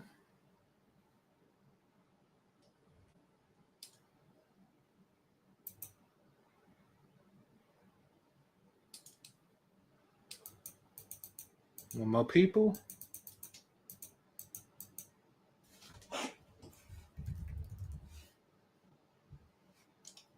All right, there we go. All right, so back to the topic at hand. Candy, gifts, and the wonderful sex, and the cuddles, and the pillow talk. And this is how it begins. And it can last for a lengthy amount of time before that person really shows up. The true version of themselves shows up. And by that point, you start to bargain with yourself, and they start to apologize. And their apologies are usually very, very sincere, because at the end of the day, I truly believe that they believe their apologies are real. They just have an illness inside of them. And I would also venture to say that the first signs of abuse are usually not physical. And by the time it gets to physicality, you start to reason that you were an active participant in it. You start to reason with yourself that you started the fight by angering him or saying something that was out of pocket. Or you reason with yourself that. Once again, have a mature conversation about it. Like, did you start the fight? Because if you are masochistic, and of course, if you are, you're going to be attracted to somebody who's physically imposing, because that's part of your kink. But it's did you start that? Like, once again, you have to have mature conversations with yourself. That you are no shrinking violet. So it's not like you got hit and cowered in a corner. You fought back. These are the things that you reason and bargain with yourself that allow you to stay in this level of toxic relationship. And so, as much as I would love to say. So, and that's what leads me to that conclusion of masochism. I think I made that, assessment of her before. No, it was the other chick. It was Ariel. A lot of these chicks are just really just truly messed up. And that's because their self-exploration skills is trash. But it's like, okay,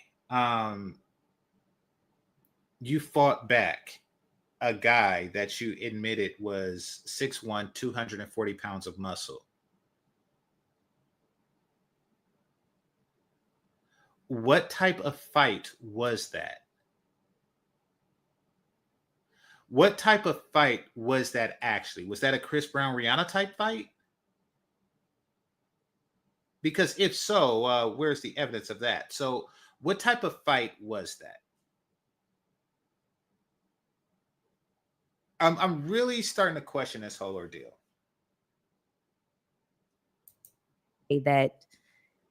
That was the last time that he spoke to me in that way, and that was the last time that I received it. That would not be the truth. We were together for another year and a half, and I accepted his marriage proposal. And a lot of you would probably be asking, why would you do that? Why would you accept the marriage proposal of this man that was so abusive towards you and unfaithful towards you and really bad at it? Like, I found out everything all the time, and I don't really have an excuse for it other than that's what you're wired to be attracted to. Was addicted to him. Yeah. I was working at BET at the time when we were That's what you're wired to be attracted to. dating. And more than once, observations were made about bruises on my body and how skinny I was getting, obviously from the stress. And people had voiced concern for me, but I just shooed them away. We tussle. It's fine. No problem. But there really was a reason for concern. I stayed through it all and accepted the marriage proposal. The final straw for me was his reaction to finding out that my mom was ill. I had gotten a phone call while I was out with him and his family, and he was acting up as per usual. And I got a phone call from my aunt telling me that my mom had been rushed to the hospital. I was in Texas. So in order for me to rush home to see my mom, I would have to leave Texas, go home to New York, pick up my passport, and then go to Canada. And when I told him what was going on, obviously I was looking for empathy and sympathy and compassion, and that was not what I got. It was on this day that I finally could see the forest. Okay. That's granted, something like that do warrant empathy, sympathy and compassion. It shouldn't require it. It's like you're required to be empathetic. You're required to feel the way I want you to feel about it. Now, don't get me wrong. It'd be weird if he laughed about it, but for him to be, not as empathetic as you would like for him to be, and therefore you're leaving, that's pretty lame. For the trees. If I stayed in this relationship, in 10 years, I would have that white picket fence, and I would have the 2 kids, and I would be an abused woman, hiding her bruises and her broken bones and her scars from her family and her friends and society at large, because I was a forward-facing media personality / model. My mom's sickness was. And that's what it really was about. Damn, she looked good in that one. That's what it's really about. It's really about the image. You are expected as a Black woman, as a public-facing Black woman, to have this strong Black woman persona. If you don't, the sisterhood will turn on you, as they are with Megan Good, as you are with Megan Good. This is a turn. The sisterhood turns from you if you do not represent this strong Black woman, lifestyle, and you are presented in a position of weakness and vulnerability, especially to a Black man. You feared the public ridicule because you thought you was going to have a career. So you just balked against it. That's what it really comes down to. Megan Good doesn't fear that ridicule because she actually wants to be happy in a relationship. And Megan Good has come to the conclusion, the intelligent conclusion, because she's smarter than you and hotter and more successful, because she was actually pretty as a kid. She's come to the conclusion that it's like, listen, fuck what jealous people say. I'm going to do what makes me happy. Now, you had the opportunity to do what made you happy, and you chose not to. And your cat's going to eat you when you pass away. And then somebody is going to like read the name on the foot tag of your corpse and say, didn't she used to be famous? And that will be you. And her friends and society at large, because I was a forward-facing media personality / model. My mom's sickness was, strangely enough, a blessing in disguise. And that relationship came to an end. And that was the first full engagement. So 1.5. So that's where we are right now. You broke up with a guy because he wasn't as sympathetic to your mom being sick as you would like for him to have been. Unbelievable. And by the way, while you complain about him not being sympathetic to your mom's sickness, you just said that it was a good thing that your mom was sick because of how it affected you. Just saying. Out there to try and make it. Any advice you have to give? Because I know it's a hard struggle. Understand that there's no shortcuts and there's a lot of sacrifices involved in this game that nobody will ever tell you. That you're asking for a lot when you want to become, as visible as some people on this continent or for that. Yeah, exactly. The right way. It's just be careful. Like, be careful what you wish for. When I was 20 years old, I had this boyfriend. His name was Tony Smith.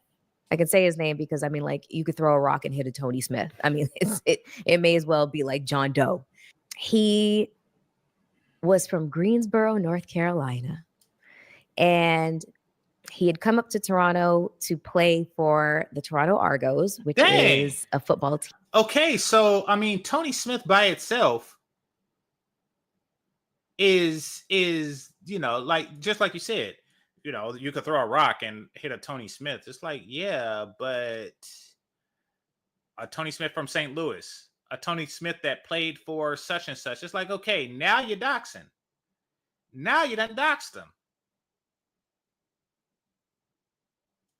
Can you throw a rock in the NFL and hit a Tony Smith? Now you done doxed the dude. Team in the Canadian Football League. And Canadian football, you really doxed the dude now. He had played in the National Football League, the NFL, for many years. And a lot of NFL players, when they're not ready to hang up their cleats, and not ready to kind of be put out to pasture, they'll come to the CFL. And so I met. Okay, so apparently the CFL is where, NFL players go to die. All right, but I want to thank Nanga for the Cash App. I greatly appreciate you, brother. Cash App super chats are appreciated, as well as the like button. Tony at this festival called Caravana in Toronto. He was so beautiful. My God, instant attraction, obviously. And we started dating. We genuinely liked each other. We liked each other to the point where we could say really, really offhand things to each other. For example, he asked me what my fantasy was. And I got this look on my face. And I said, Well, a fantasy would be, I guess, a menage with me and you and somebody else. And he was like, another woman? I said, no, with another guy. And he was like, really? He was like, do you have an idea as to who this guy is? I said, yeah. He's like, really? You have to tell me. I said, it's your best friend. And I expected him. Okay. So, Tony Smith from St. Louis, who played for the NFL, then the CFL, was told that by Melyssa Ford that she wanted to have a menage with him and his best friend.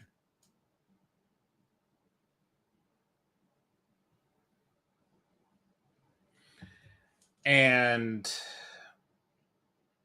just so y'all know, for a woman to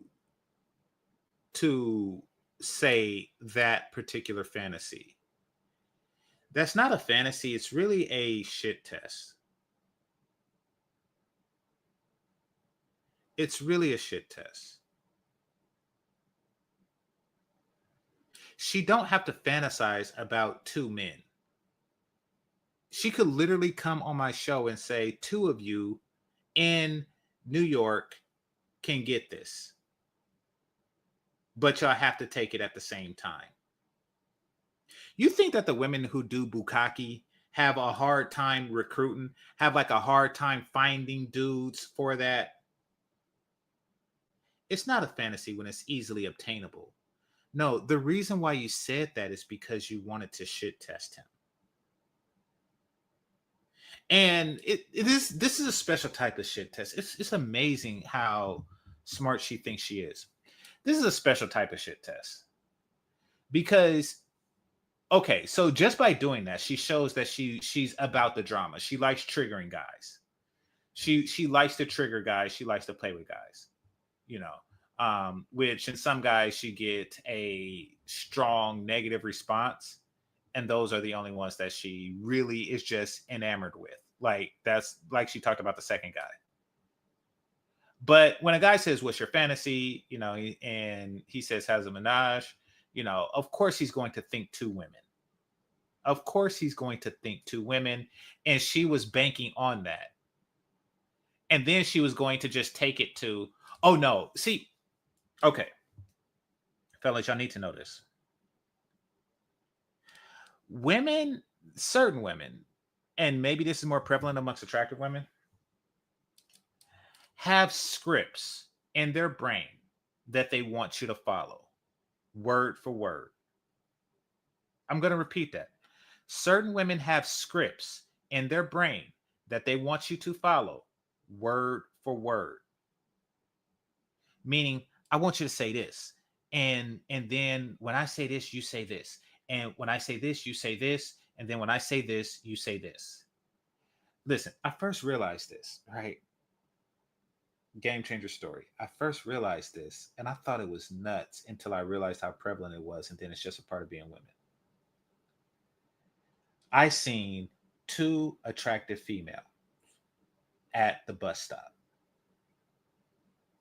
One was more attractive than the other, but not significantly so. She was not more attractive in the sense that I would just like completely ignore the second most attractive one. And I was that stupid when I was young. And while the lesser of the two, but they were both attractive. They were both easily 7+.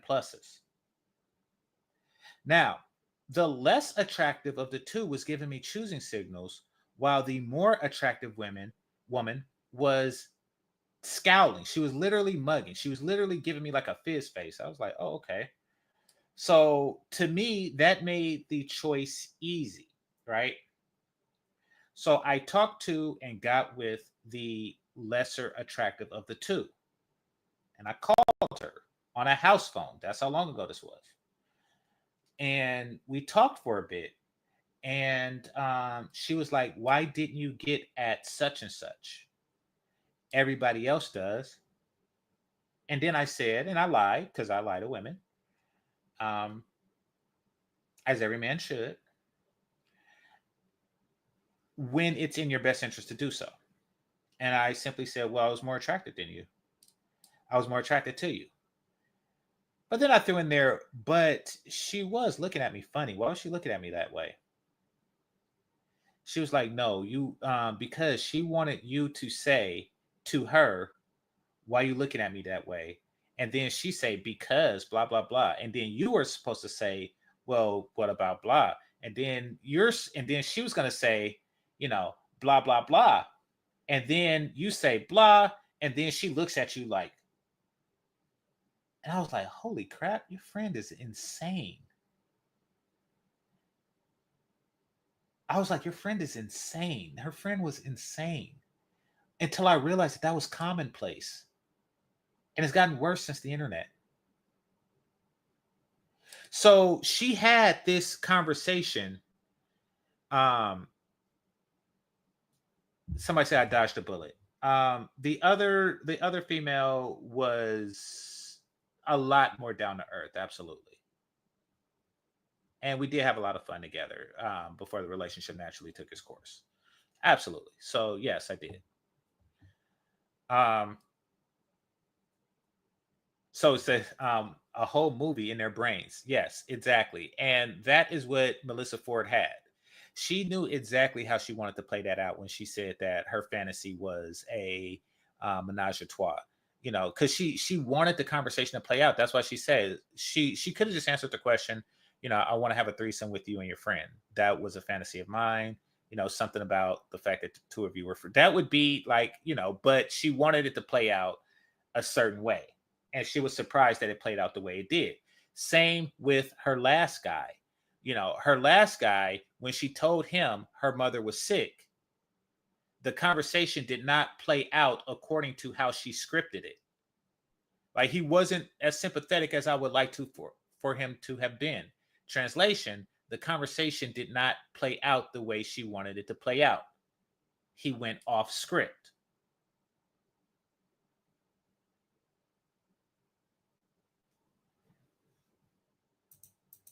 Somebody said, I heard a comedian say this is one of his routines. Elaborate.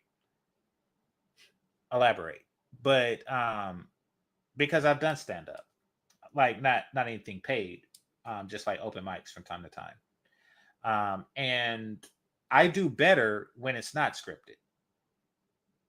I do better when the audience engages, and then I respond. And that's why I do live content as opposed to pre-records. And I should do more pre-records, but that's why I do live content, because I react better. I don't have a script. I'm an off-script person. So but yeah, so she's on that. It's weird, and she's not a person with the maturity to say, hey, let's role play, and then actually have a script. She does effery like this. To maybe slap me, I don't know what, but he threw his head back and roared. Yeah, she expected a slap. She complains about an abusive relationship, but then she creates a script that ends with a slap, and that's what she wants. That's what she wanted. And believe it or not, the complaint about an abusive relationship, in many cases, for women as messed up as her, is part of the script. With laughter. And I was like, wow, that was not the response I was expecting. And he said, do you want me to make that happen? I was like, oh my God, that is so sweet. No, absolutely not. It is just a fantasy. It is meant to stay there. But just the fact that you are open to it, and don't make me feel shame for feeling this way. He was like, why would I make you feel that way? And Tony, I don't know. He maybe he was just an anomaly, but wherever we would go, No matter how scantily I was dressed, he would let me move around the party as I felt the need to and interact with anybody. And he would just sit there and just watch me with a smile. At one point, somebody stood next to him and asked him, like, aren't you afraid to let her walk around like that? And he was like, absolutely not. She's going home with me. I don't have anything to be worried about. And you want to know something? He was absolutely right. His level of confidence and knowing that I had eyes for nobody but him was what made him so much more sexy to me, so much more attractive, and made me like and love him so much more. I wish that I could say that the vast majority of my relationships went like this, but they didn't. They didn't. I'm going to take a sip of wine. I was raised as an only child. My father was a Rolling Stone, and I am the youngest of 11. But I am my mother's only child, and I was raised in a two-parent household. Wait, did she say, she changed the subject? Did she say what happened to this guy? Oh, so she didn't burn all of her pictures. A sip of wine. That I could say that the vast majority of my relationships went like this, but they didn't. They didn't. I'm going to take a sip of wine. Wait, so the relationship just ended. It just ended. She just described how perfect this guy was.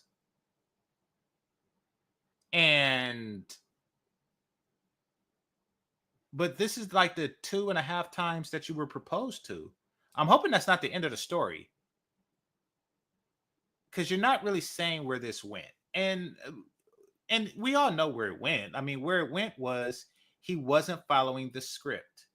He was supposed to, he was supposed to smack you. Now, you don't want to admit to yourself and others that you wanted that. So you're just going to say, oh, he was just so great. He was just so great. He was great for letting me do whatever I want, which was me trying to provoke him into a negative response. He didn't fall for my provocations, but I don't want to admit that I was provoking him. So I'm just going to end the story right there.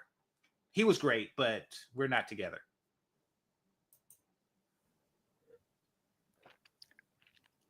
I was raised as an only child.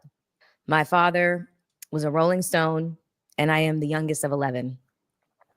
But I am my mother's only child, and I was raised in a two-parent household, just me on my own.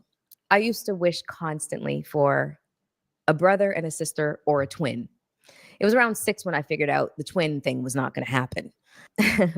But I really wanted a brother or a sister because I was lonely. And I was smack in the middle of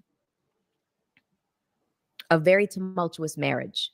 Some of my earliest memories as a child are of my parents arguing and physically fighting each other. At one point, I was 5 and I got in the middle of my parents physically fighting each other.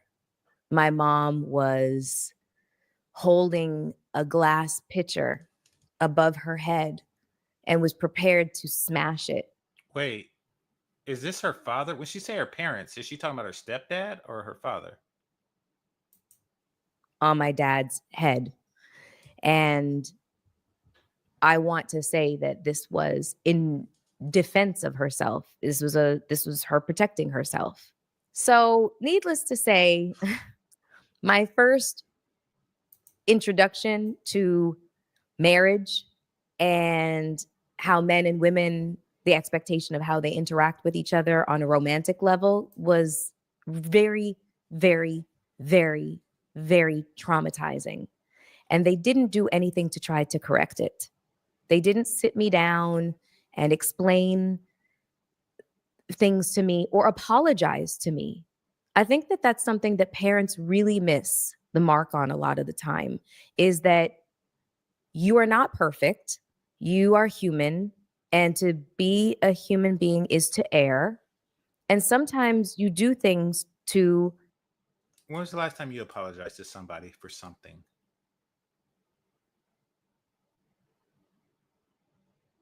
In your 48 years, when was the last time you admitted that you were wrong? And you just told 3 stories of relationships, all of which the guys were wrong, according to how you tell the story. When was the last time you apologized to someone for anything ever? I mean, you just outed Tony Smith, who played for the NFL and the CFL from St. Louis, as being somebody who is tolerant of his girlfriend sleeping with his friend. By the way, you just said his friend just to say, you know, just to try to make him uncomfortable by saying that you're physically attracted to his friends and you have sexual thoughts of his friends. That's just you trying to trigger him. You just publicly stated what he sexually allows his women to do. Are you going to apologize for that? When do you ever apologize for anything? According to you, you see your father physically abusing your mother. And as opposed to worried about the well-being of your mother, you're saying that they should apologize to me.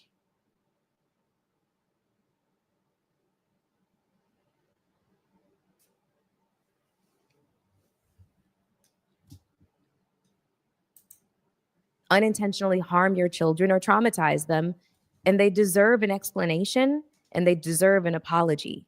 When my parents were not arguing with each other, they were staying as far away from each other as possible. And what that meant was I was left home alone a lot. So one of the main reasons why my parents never said no to me when I wanted another animal. I had nothing but cats and dogs and birds and fish all over the house. I feel. Dang, you got a bunch of birds? Feel like animals saved me. It sounds strange. Like I'm. It is strange. Like, you know, Mowgli or something from the. What was that? What's that book called? The Jungle Book. Yeah, I'm Mowgli from the Jungle Book. But yeah, that was my reality. My parents would come home late at night. The animals were the ones that took care of me. Thankfully, I didn't burn down the house. But this left an. I hope she wasn't 5 years old. Because if she was, then that would confirm that Black Canadians are as messed up as Black people from the United States. Black parents from the United States. I mean, they're already messed up. I mean, you're the 11th child. You're your father's 11th child, but you're your mother's first child.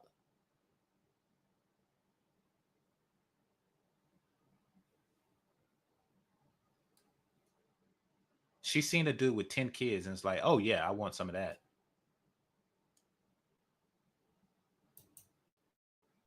Imprint on my. What could possibly go wrong? And the fact that you're estranged from your half brothers and sisters really means that he didn't incorporate them into his life. He just started anew and just ignored those 10 others. Or else you would be at their birthday parties too.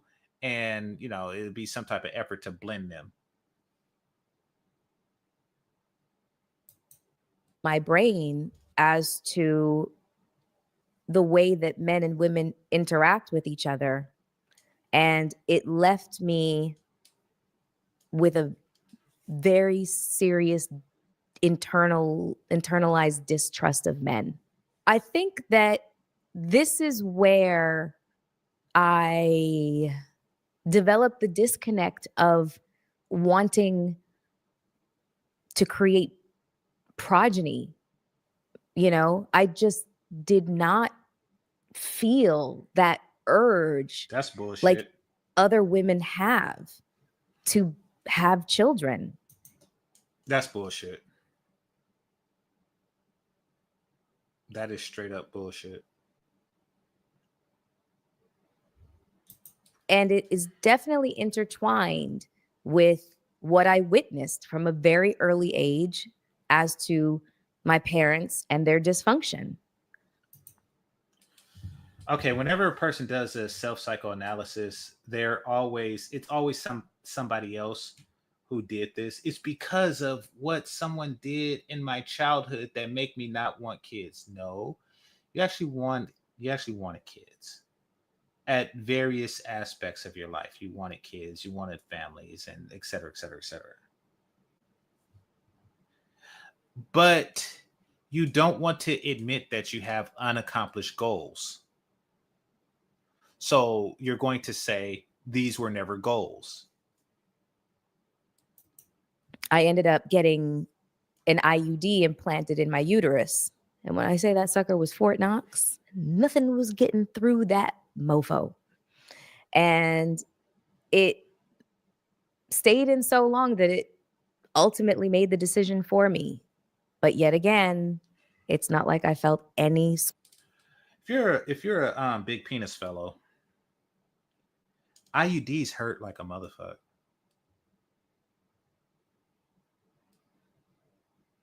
It's like a shock through your whole soul.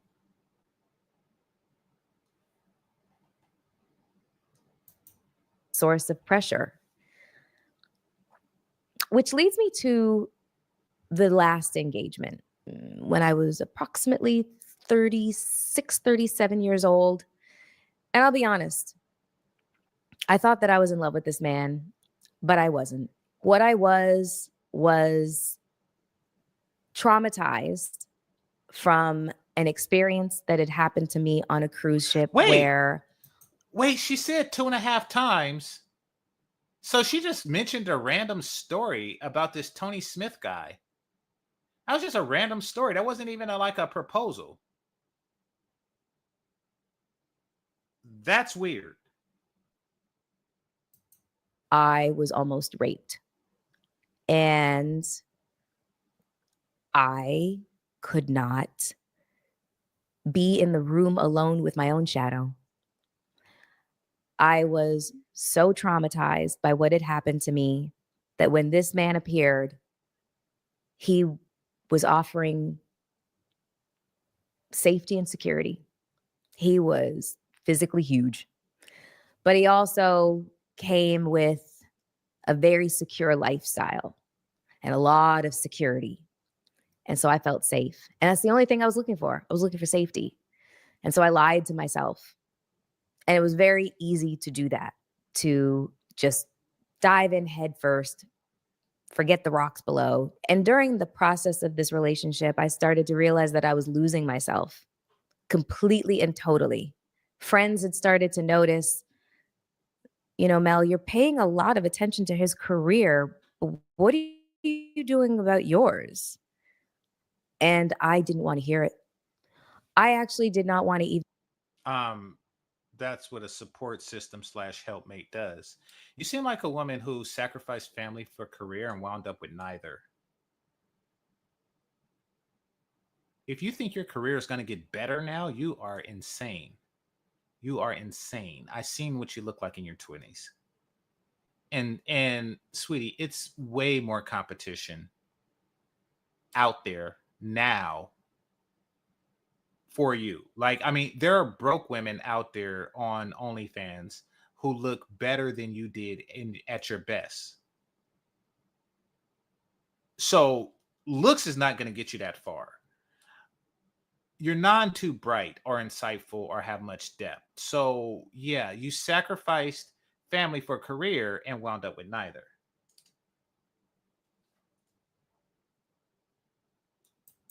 Even hear my own name. I didn't know what it meant to be Melyssa Ford anymore. I had no clue. And that's why you're still Melyssa Ford.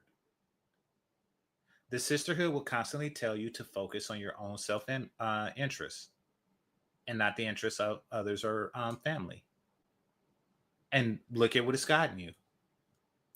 The sound of my own name gave me goosebumps, and not in the best way.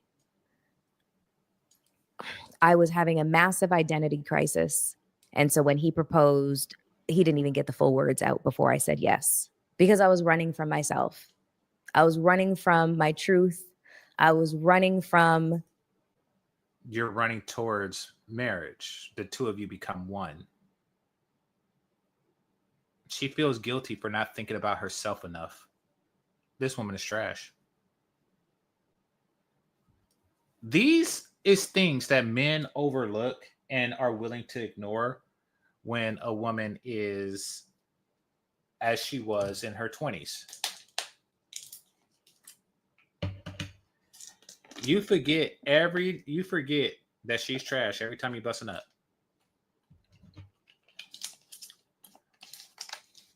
And you become like Oscar.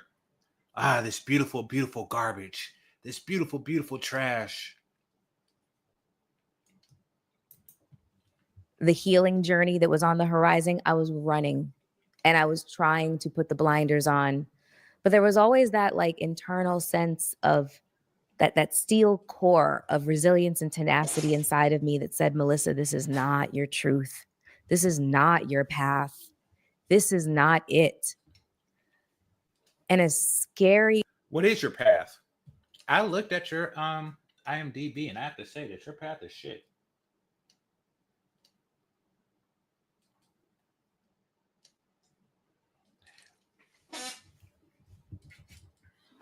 And I'm looking at your career now, which is solely on YouTube. Doing talk shows and crap like that. That's a crap path.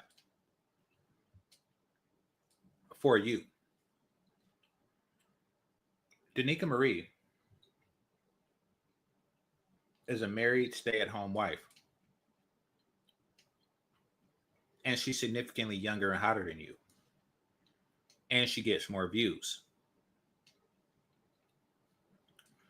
So your path took you to being a lesser Danica Marie.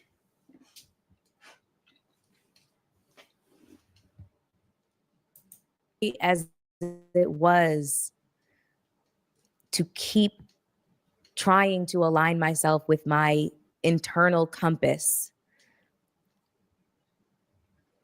Obviously, you know, you make all these decisions, but it's got to bring you back pointing due north, which leads me to where I am now, 48, child-free, and never been married. And honestly, with zero regrets. Did you ever decide to freeze your eggs? Yeah, the freezing eggs conversation came up around mid-30s amongst myself and my girlfriends. It became something that just was a very trendy conversation to have. But if you know anything about freezing eggs, first of all, it's extraordinarily cost prohibitive. I was in the entertainment industry, and this is the way. Okay. So you didn't want kids, but you was talking about freezing your eggs. Explain yourself.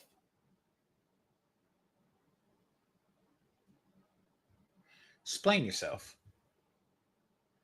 You didn't want kids, but you're talking about freeing eggs. Freezing eggs, I mean.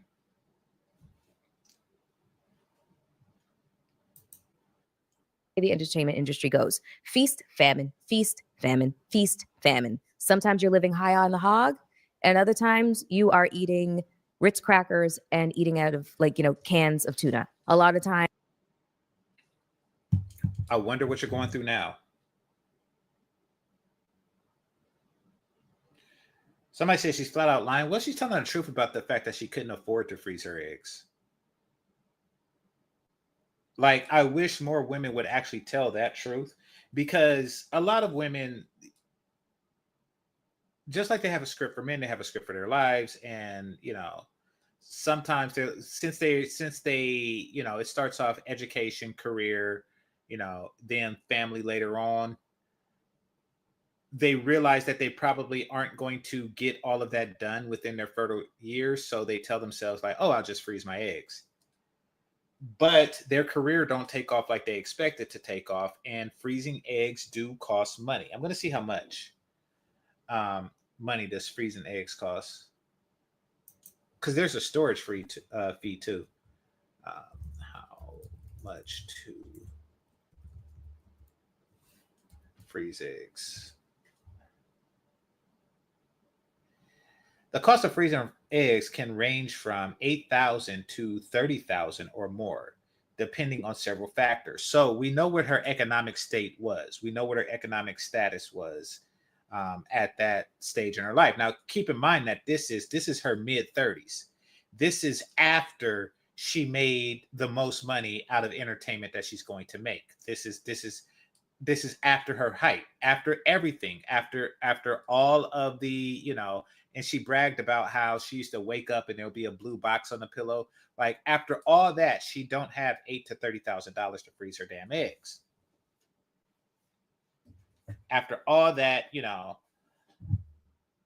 boss girl, New York, like all that, and there's still not $8,000 in the bank.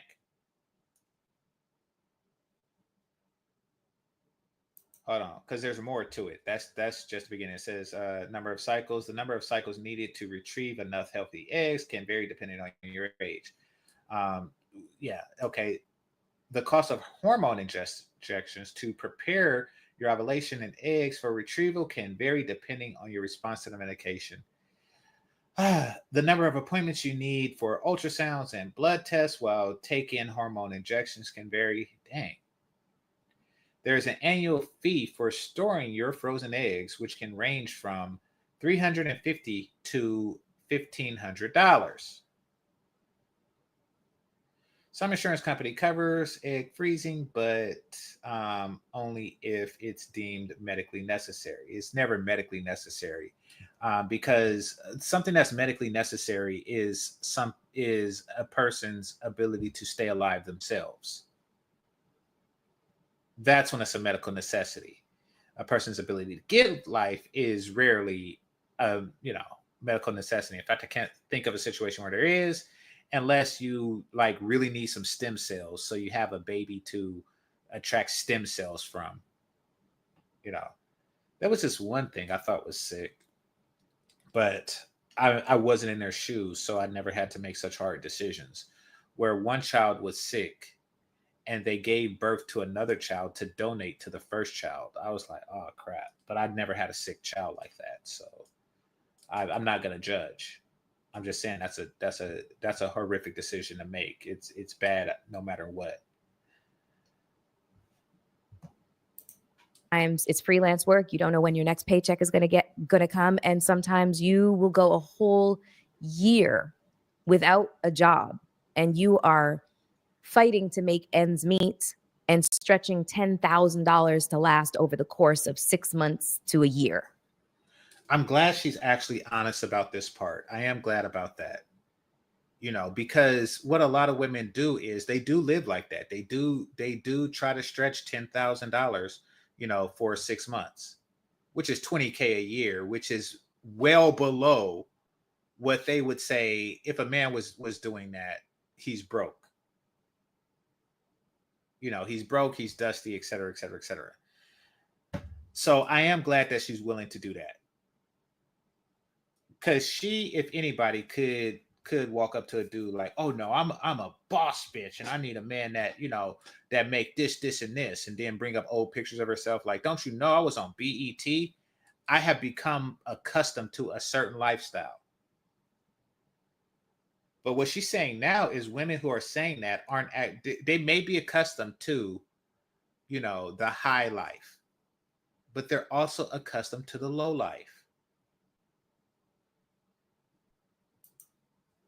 So freezing your eggs was a luxury. And now what we know about egg freezing is that it's not a guarantee that any one of them is going to be viable, or that even when they're implanted in your uterus, that they're going to, is going to take. So it really is a crapshoot.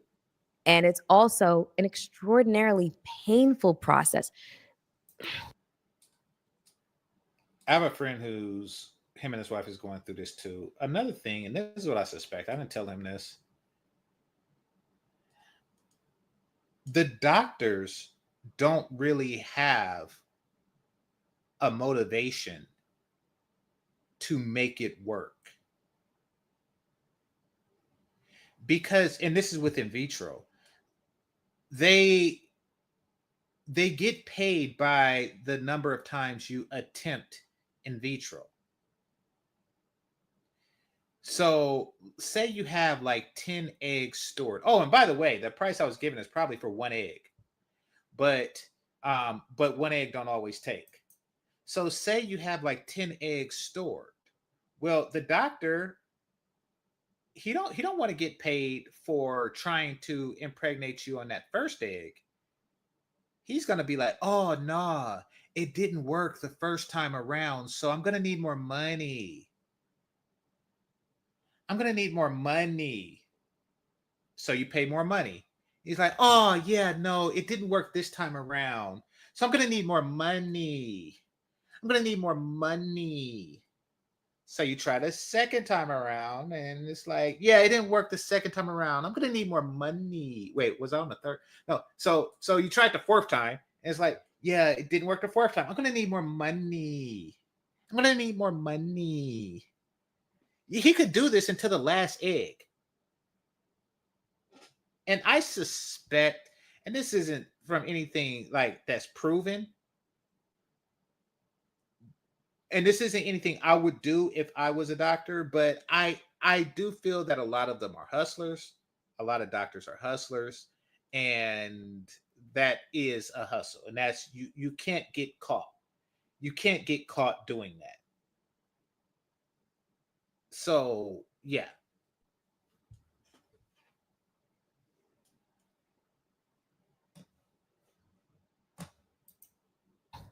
When I said that God is not a woman, I mean it, because there is no way that a woman would put us through everything that we have to go through just to manifest our so-called fairy tales, or our fairy tale ending. The choices that I ended up not making, pursuit of marriage and kids and that's. What are you talking about? You just gave 3 incidents, maybe even 4, where you were pursuing marriage and kids. What are you talking about? Sort of thing. It wouldn't have cost me anything by way of, disapproval of family. My mother was raised Catholic. She was a day girl in a convent. Her parents were from the Eastern European bloc. Yeah, you definitely had work done. You look nothing like your mother.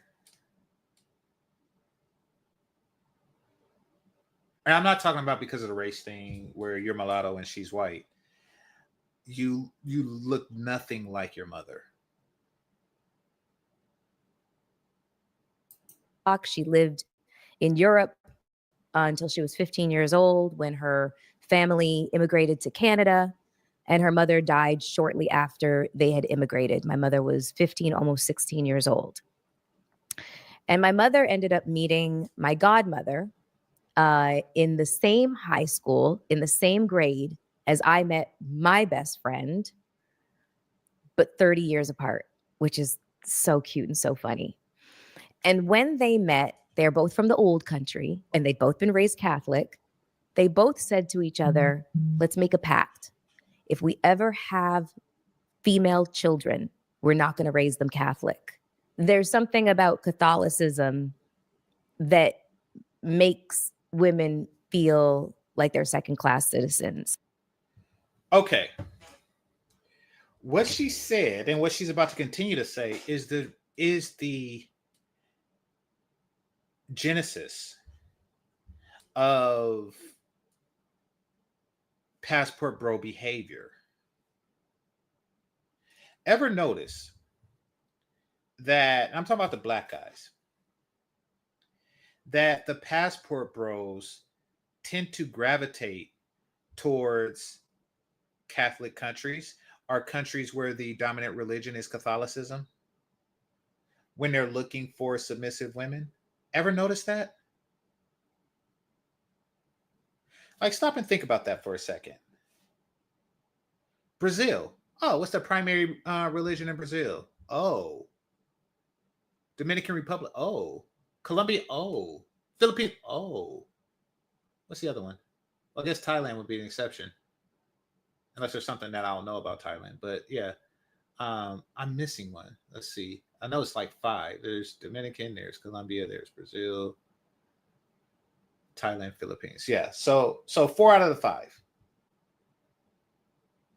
You don't think that that's a heck of a coincidence?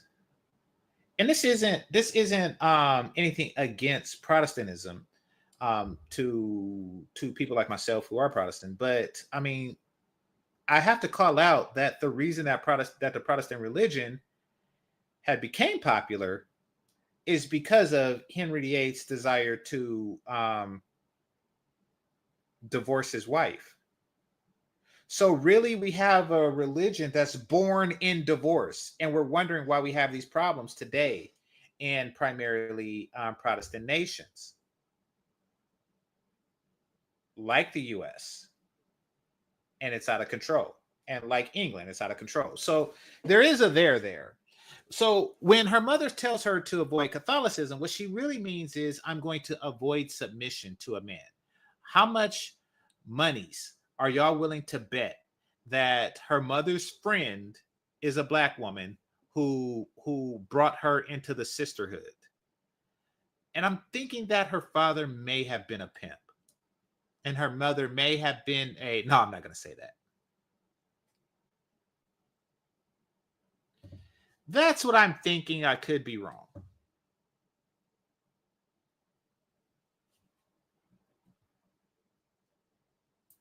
Oh, like they are there for the marriage is a sacrament, and it's a holy sacrament, and you are there. Gotta give a shout out to the super chat. Super chat cash apps are appreciated. Thank you very much.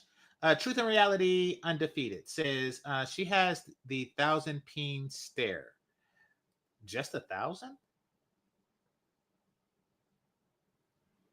Really? I think you're underestimating her. Just saying. See, people think 1,000 is a lot, but there's 365 days in a year.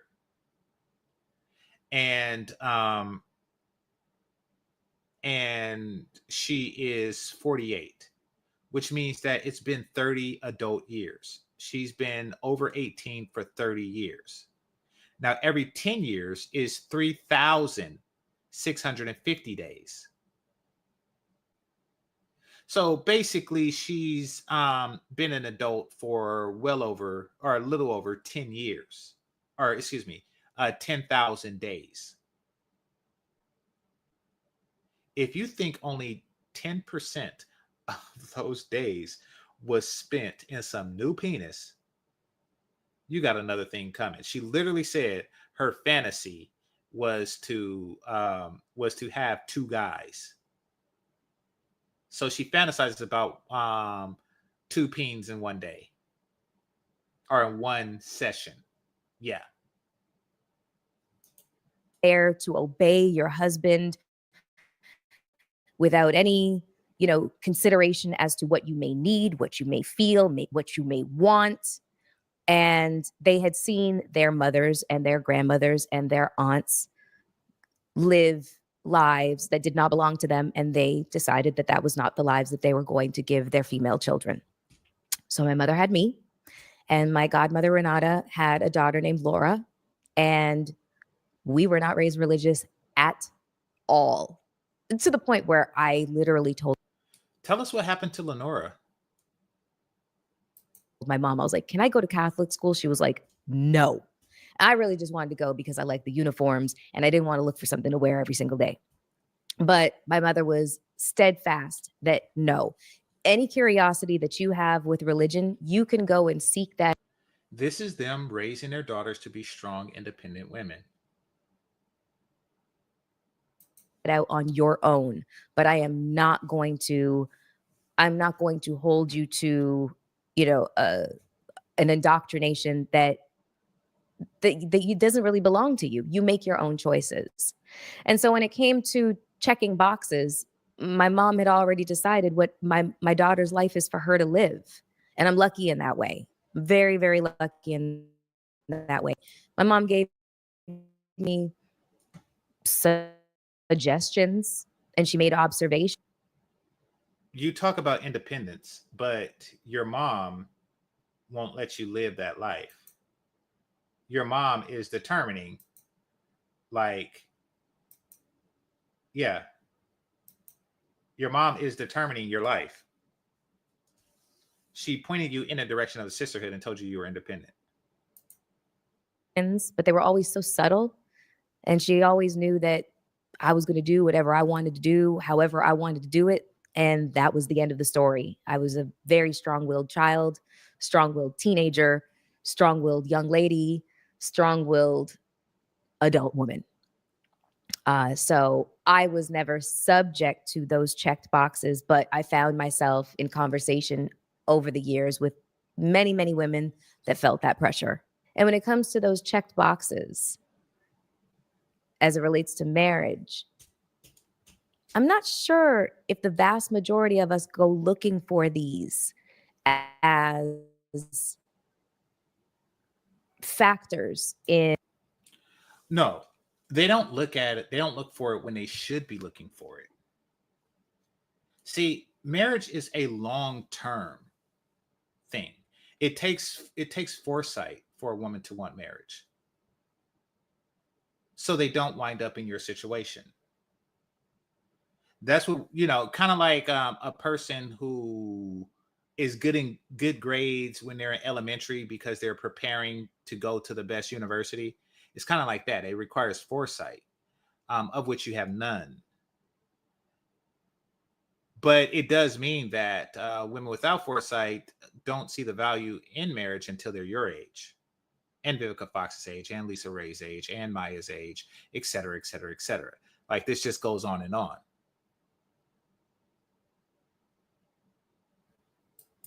In why we choose somebody. I think a lot of the times, as long as he's a good provider, that's the biggest check mark. Does he look good? Is he presentable? Do we have some things in common? Does he plan on being a good provider? Do we both want kids? Do we both want to get married? These are the things that people ask themselves, and this is what helps them make their decision. But they find out years into the marriage that it takes so much more to make a marriage successful than just those things.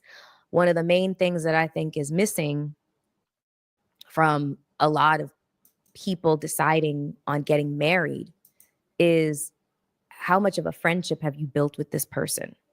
Because Okay. I'm not.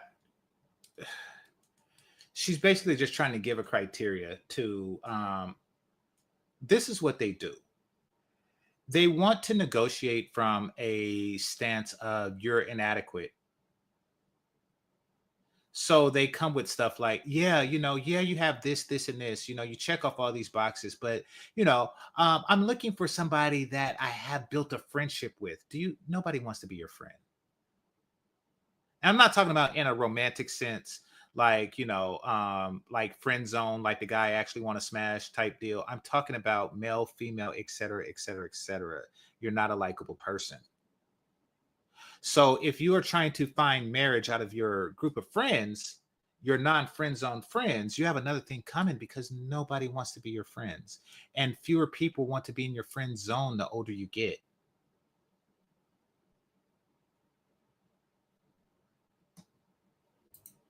outlasts love 1,000% of the time. Through the course of my career and just life in general, I have spoken to so many successfully married couples, and success means that they still like each other decades later. That's success. They still wake up and want to participate in this partnership. That is success. And that's what they say, that like is more substantial than love. And looking back on my relationships, I realized that that like was not high on my list of priorities. And that's probably the reason for failures. That doesn't make any damn sense. So before I sign off, I saw something on Instagram that I wanted to read today. I'm going to prepare y'all for this. So if y'all like doing two things at once, stop, because y'all going to want to hear this. This is really just going to seal how depraved this chick is.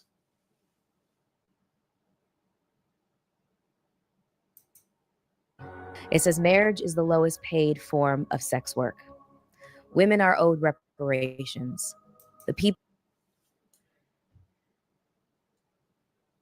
Yep.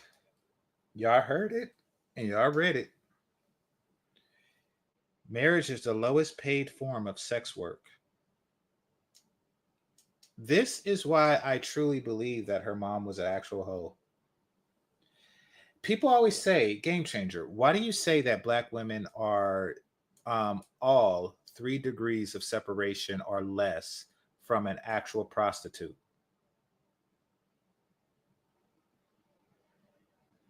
And this is true for even like Kamala Harris of the world. They're all at least 3 degrees of separation from an actual hoe. This is true for, what's her name? What's his daughter's name? I forget, but I'll leave her out of it. This is true for Michelle Obama. This is true for Michelle Obama. Michelle Obama has gotten her hair done by a woman who does a hoe's hair. They're 3 degrees or less of separation from an actual hoe. Meaning that the hoe mentality needs only goes through 2 people in order to get into their brain. Because that's what it takes to look at marriage this way. Marriage is the lowest paid form of sex work. As long as you think like that. Well, first of all, that thinking comes from, like, you have to have some understanding of sex work to look at it like that. But it also means that you're incapable of loving or attaching to somebody, which a hoe is incapable of doing so, or else she wouldn't be effective at her job. So you're not really, capable of attaching to someone sexually and seeing it as an expression of what the two of you have together. You see it as something that you give to him, and therefore you should be paid for, and you should receive reparations.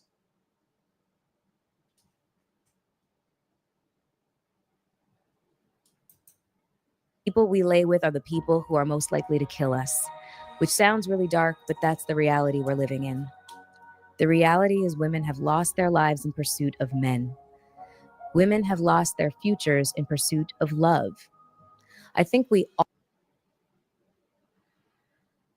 Okay. all need to really sit down and ask ourselves as individuals, what does love actually mean for me? And what in my life resembles that? Does the man that I've chosen resemble that love that I want and deserve? The traditional idea of love is damaging for women because it involves us being self-sacrificial in order to prove our worth. Men need to learn to find sustenance, entertainment, and... This is wild. This is wild. This is the new sisterhood scrolls. sexual gratification outside of women because we don't owe men that. And this goes into more whole thinking, like, this is basically no free sex. This is basically no free sex. See, y'all got to understand how a hoe thinks. Hoes look at marriage as competition. I repeat, hoes look at marriage as competition. Hoes look at every single man as a potential customer. And they look at the world through a lens of, why isn't this man paying me to fulfill his needs? That means his needs is being fulfilled elsewhere. And you could see like the whole mentality in a lot of Black women. Like you'll have attractive Black women, women who can get a man, women who have men, women who are married. They're still upset at a man's preference for light-skinned women. Let's just use that as an example, right? And the reason for that is because they're still thinking like a hoe. They still looking at what's going down the next bitch's pussy. And the reason that they're doing that is because they have that hoe mentality. Hoes are hyper competitive. They're hyper concerned about what the next hoe is getting. But hoes look at things through a lens of, they look at marriage through a lens of, she's giving him for free, or in this case, a very low wage, a very low amount. She's undercutting the pussy. This philosophy is written by a hoe and embraced by someone who's very hoe adjacent in the form of Melyssa Ford.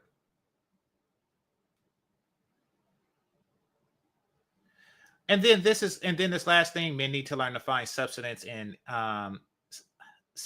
entertainment, and find sustenance, entertainment, and sexual gratification outside women, because we don't owe men that. When they mean outside women, they mean inside hoes. This is them to try to create a market of sexual scarcity to increase the value of their box. Because the truth of the matter is, hoes, and I'm talking about sex workers in general, are not getting paid like they used to, or like they expect to. At least not in America. They're not getting living wages. And it isn't because men are oversexed. It's because men are undersexed. Sex is one of those things like drugs. You have to have, and this is coming from somebody who has went through sexual droughts. You actually have to have, the more you have it, the more you want it. That's why, people who are addicted to drugs and they've been off of it for a while, they'll come across a drug dealer and be like, all right, well, the first one's free, and that's to get you back on. Then once you're addicted, he could charge you more and more and more. That's what's going on. So because we have like an undersexed population, men aren't as thirsty as you would expect, because they're like, okay, she looks nice, but I'm not gonna do this for her. I'm not going to, I'm not gonna fly her in. I'm not gonna, men are less likely to do that when they're undersexed. They don't understand that aspect of the market. They feel like if they starve the population, that they will have to buy water from their hoe asses. Hit the like button. Spit knowledge. We live in a society where men assign women humanity and worth based on how attractive they are to them. You made it a career out of men assigning humanity and worth out of how attractive we thought you were. And now you're bitching because you can no longer get over like that. That's no longer your bread and butter. See, I can't stand these broads that become feminists after they get the bag from being the object of male desire. Like that one chick, Christina Applegate. Like everything was cool when she was Kelly Bundy and she walked into a room with a short skirt on, and everybody like, hey, and she was very young when she did that. Like, that was cool. Everything was okay when she was getting it like that. And then, she grew up. I think she suffered from like a disease and it affected her physical appearance and blah, blah, blah. Next thing you know, she's like, feminism, down with men. It's like, wait a minute. The male gaze. It's like, wait, you got rich off of that gaze. What are you talking about?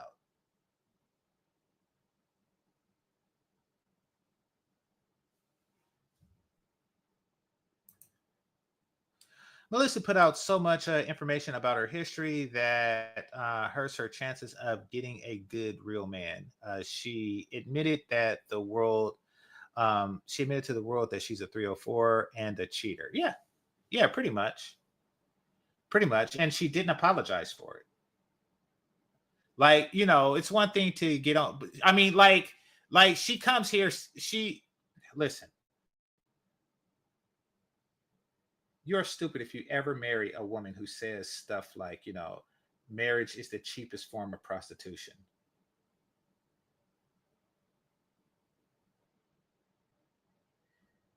She views marriage as being a cheap hoe. She views wives as cheap hoes. And you actually wipe something like that up, knowing that it's a sinking ship, knowing that, you know, because right now she's, you know, held together by Dr. Frankenstein, you know, and this whole nip tuck thing going on like that, like her cheekbones and everything. So right now she's held together with, you know, rubber bands and threading. But pretty soon she's gonna be on some, like very soon, it's gonna be some all the king's horses and all the king's men type thing. But right now she's nipped, tucked, sucked, pulled, and all kind of crap. But thanks a lot, Dr. Steele.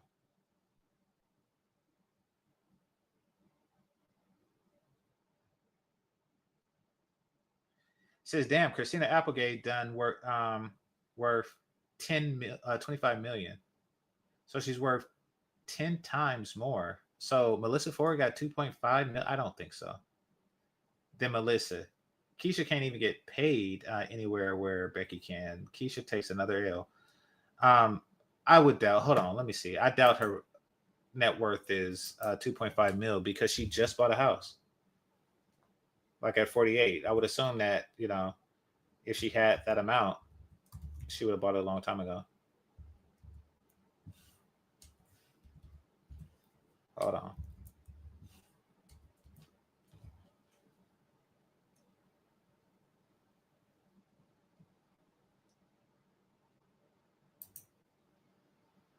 That's a Forest net worth.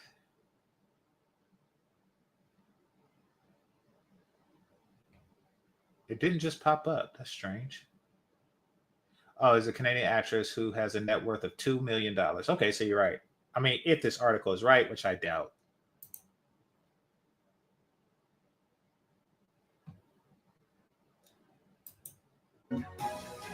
Men need to learn to find sustenance, entertainment, and sexual gratification outside of women because we don't owe men that. That deserved a repeat.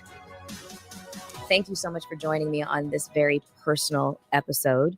But what I want to leave you guys with is I want every woman listening to this to understand that you have and you should exercise all of your choices. The way that things are going, Roe v. Wade being overturned, it is an act of defiance to embrace your individualism, to embrace your own.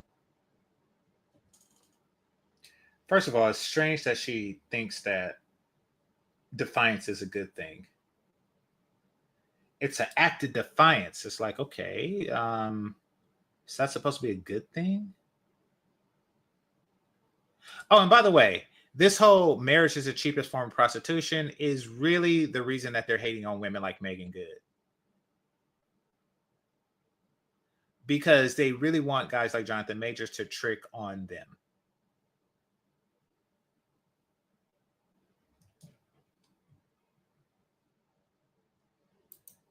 Own identity, to embrace your wants, your hopes, your dreams, to selfishness. Embrace the way that you see your life going, how you see fit. You, yours, you know, this is also, she's trying, listen, When a woman reaches a certain age to where she can't compete with young women, all she can do is sabotage the younger women. That's it. Listen, you will never beat your 24, and I say 24 because it's half her age, literally. You're never going to beat your 24-year-old you. You are never going to beat your 24-year-old you. You will never have access and the ability to marry the same men that you were able to marry at 24. Now, your thinking is, unless I can convince the 24-year-olds not to marry. Right now, you're just trying to force desperation into men so they marry your old, piss pants ass. That's what it is, sweetie. Very few men fantasize about fucking a bitch after changing her diapers. Okay. You have admitted that not only is your box dry, it's inelastic and it randomly pisses.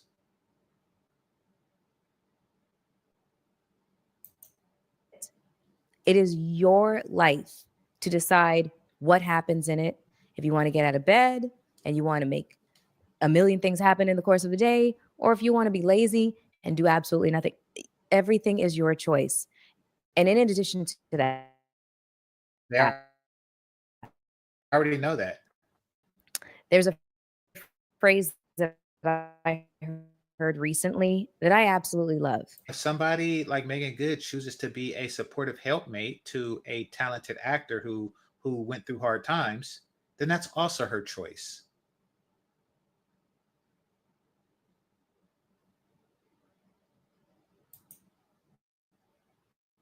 Say this to be offensive in any type of way. As a matter of fact, to the equation, because you're really not a part of it.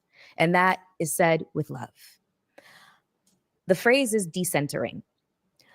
Women have been conditioned to feel like men are the centerpiece of our lives. That's false, but we're going to go with that for a second. Aren't you and your mother conditioning women to feel that they are the centerpiece of their lives? That everything should revolve around them?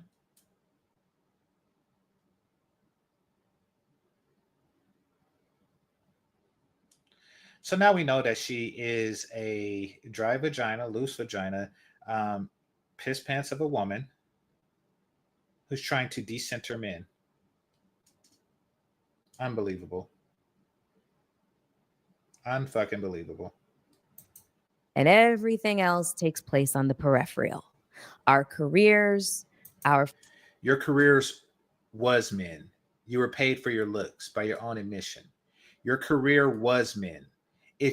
So we were the center of your life.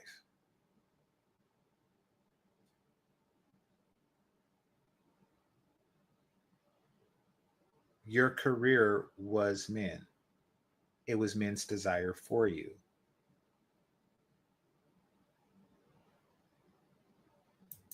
friendships, our social circles, our school, everything that we do is peripheral to centering a man, finding a man claiming us, a man being our husband, a man.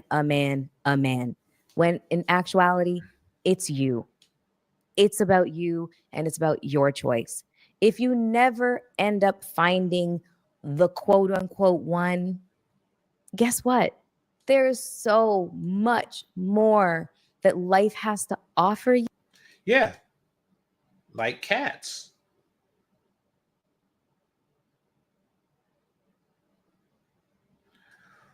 What else has life offered you?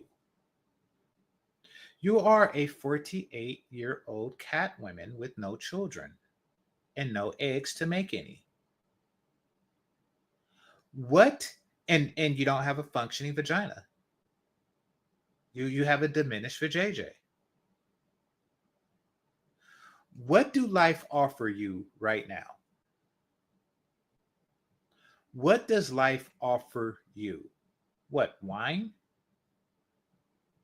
You do realize that there are women out there with husbands, children, and wine. Shout out to Bella Rings. I don't know if she drinks wine, but y'all get what I'm saying. Hell, I think she's pregnant now with more children. And she's literally like half your age.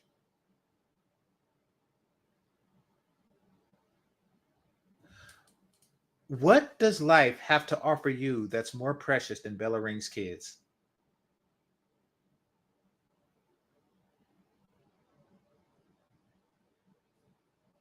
I'm pausing like she's gonna answer, but I'm actually scanning my brain like, yeah.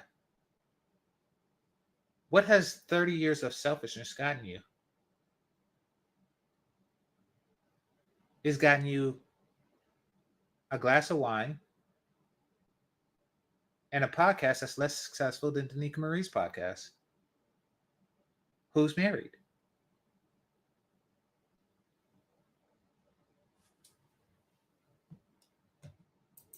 You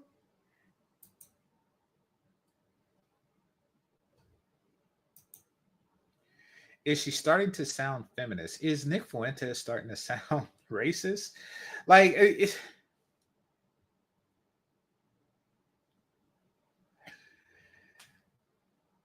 is Dr. Umar starting to sound pro-black?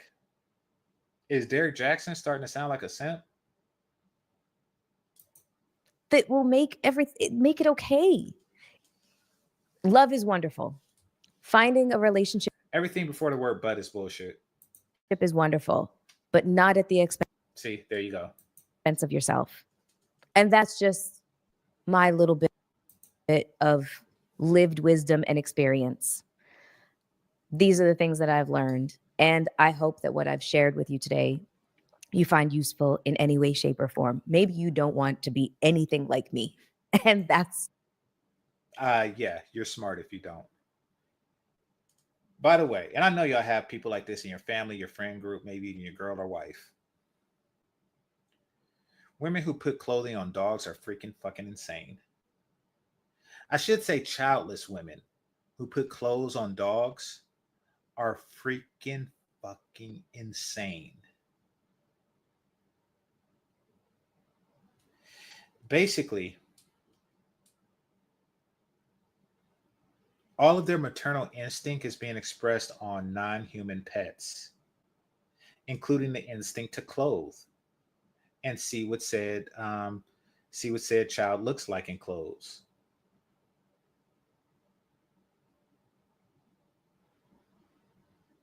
But they won't have children or a man because they're completely fucking insane.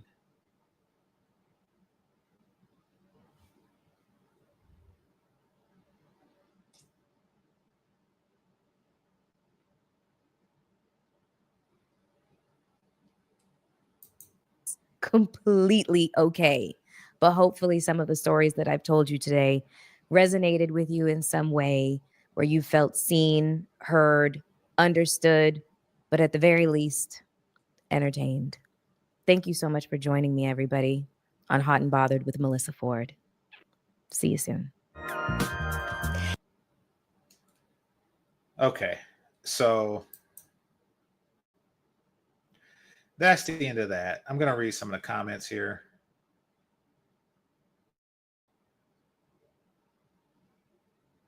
Thank you for this episode. Perfect time to release this episode. I started to, yeah, of course, you're talking about yourself here. Okay, let's go for it. I started to return to a dark place because I'm entering into another year of my 40s. Entering. I'm into another year in my 40s, childless, single, never been married, engaged in a serious relationship. Never? Really? Never in a serious relationship. Okay. The message that you gave reminded me that I will be okay. Okay. Some feel-goodery. Okay. I'm not alone. I'm not worthless. Thank you again. The male loneliness epidemic is not limited to men. This is just her way of trying to cope with it. My prayer is God will answer your prayers. Why would he answer your prayers and he hasn't answered it in the last 30 freaking years?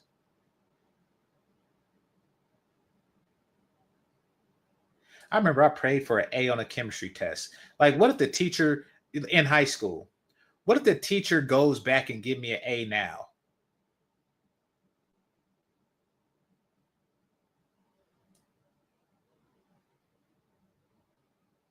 Because I couldn't even imagine being 40 and never being married, no kids or a serious relationship. I've been divorced for 6 years. And this is for the birds. Okay. Of course you have, wait, of course you are not worthless. Stay strong. You're worth less than a woman who has brought life into the world. You're worth less than her. Or brought support to a husband. You aren't defined by anything outside of you. Yes, you actually are. That's why doctors are called doctors, because of the things that they do to other people or do for other people. The definition is in their name. That's why lawyers are called esquire, for the things that they do for others, their contribution to society. That is part of what defines you. You're definitely not worthless, sweetheart. Okay, I already answered that. This is your bag. Stay here. What are they talking about?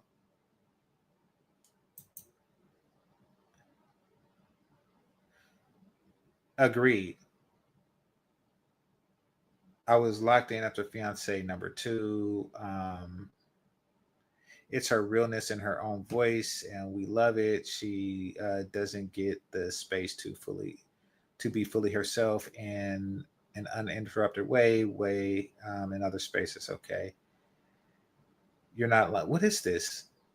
I don't know what she's saying, but everybody's spot on. When I don't know what she's saying. You know, it's your bag. Stay here. Okay, they're saying that this is a good place for her. She's going to make a lot of money here. Okay, I see. Melyssa, please continue this for storytelling. We love your edits and photographic history. Okay. Let's see. When I read the Bible of women that never get married or had children, I realize we aren't meant to.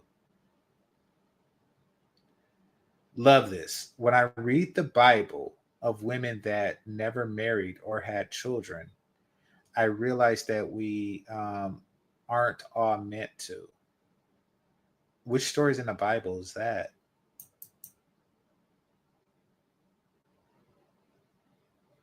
Singleness isn't a disease that we need to cure. No, it's not a disease that you need to cure, but it's not a preferred state of any human. Okay, I don't want to get into religious with this person. I mean, this is a person who's obviously interpreting, the Bible to their own benefit, to make themselves feel good. You can't misinterpret. You can't misinterpret. Be fruitful and multiply. You can't. Okay, this person used the wrong yours, so I'm going to ignore that. Storytelling is a gift. Having others come tell their stories will be interesting. Okay. Oh, now you know this episode up. More of this in 25. Thank you. Hoo-hoo. Okay.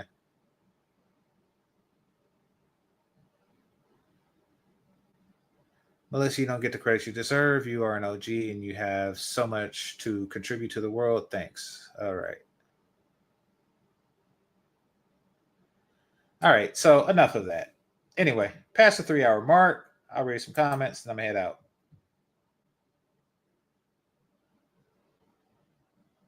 How long before someone says speaking her truth? Yeah, exactly. If she's going to the Bible, women in the Bible are definitely are defined by their relationships with men. Yeah.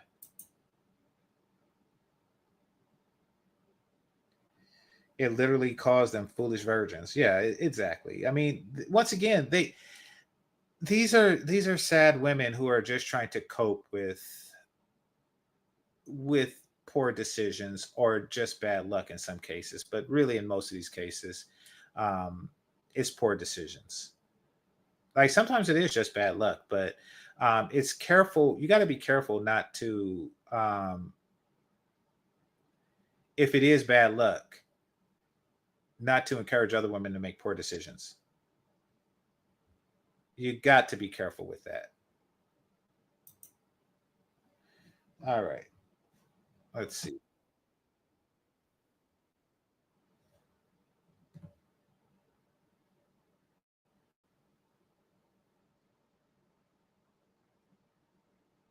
Okay, the reason why I doubt that she's worth 10 million is because she was talking from a first person perspective of how she had to get by on $10,000 for 6 months. So like her career has never had like a significant upswing that would take it from that to that, if that makes sense. So you know how some people, they're down, you don't see them for a while, like Wesley Snipes or something like that, and then next thing you know, you'll see them in, you know, he might do this new Blade movie, and you know he was in what's that called, this Wolverine and Deadpool type thing. You know, that would be somebody who, okay, maybe at one point they were at this low, but you could see their career getting higher. That's not the case with her. Like her career has always been on a downward decline the closer she gets to the wall. That has been the case with her. So like I would say if she ever had like to survive on $10,000 a month, where did the 2 million come from? Because it's not like her career got better since then.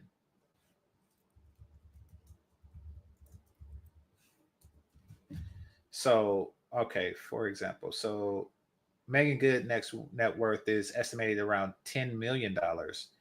And I don't think that she has a fifth of Megan Good's goods. I don't think that she has a tenth of it, to be perfectly honest. I think that she barely gets by. And truth be told, I think that when things are at a low, she finds a dude to supplement her lifestyle or to keep her afloat until she gets the next big gig.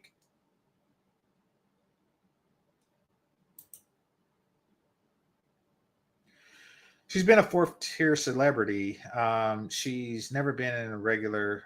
She's never been a regular on show entertainment. 2 million is pretty good. Yeah, that's what I'm saying. That's why I think that that's an overestimation. I think that's an overestimation of her net worth.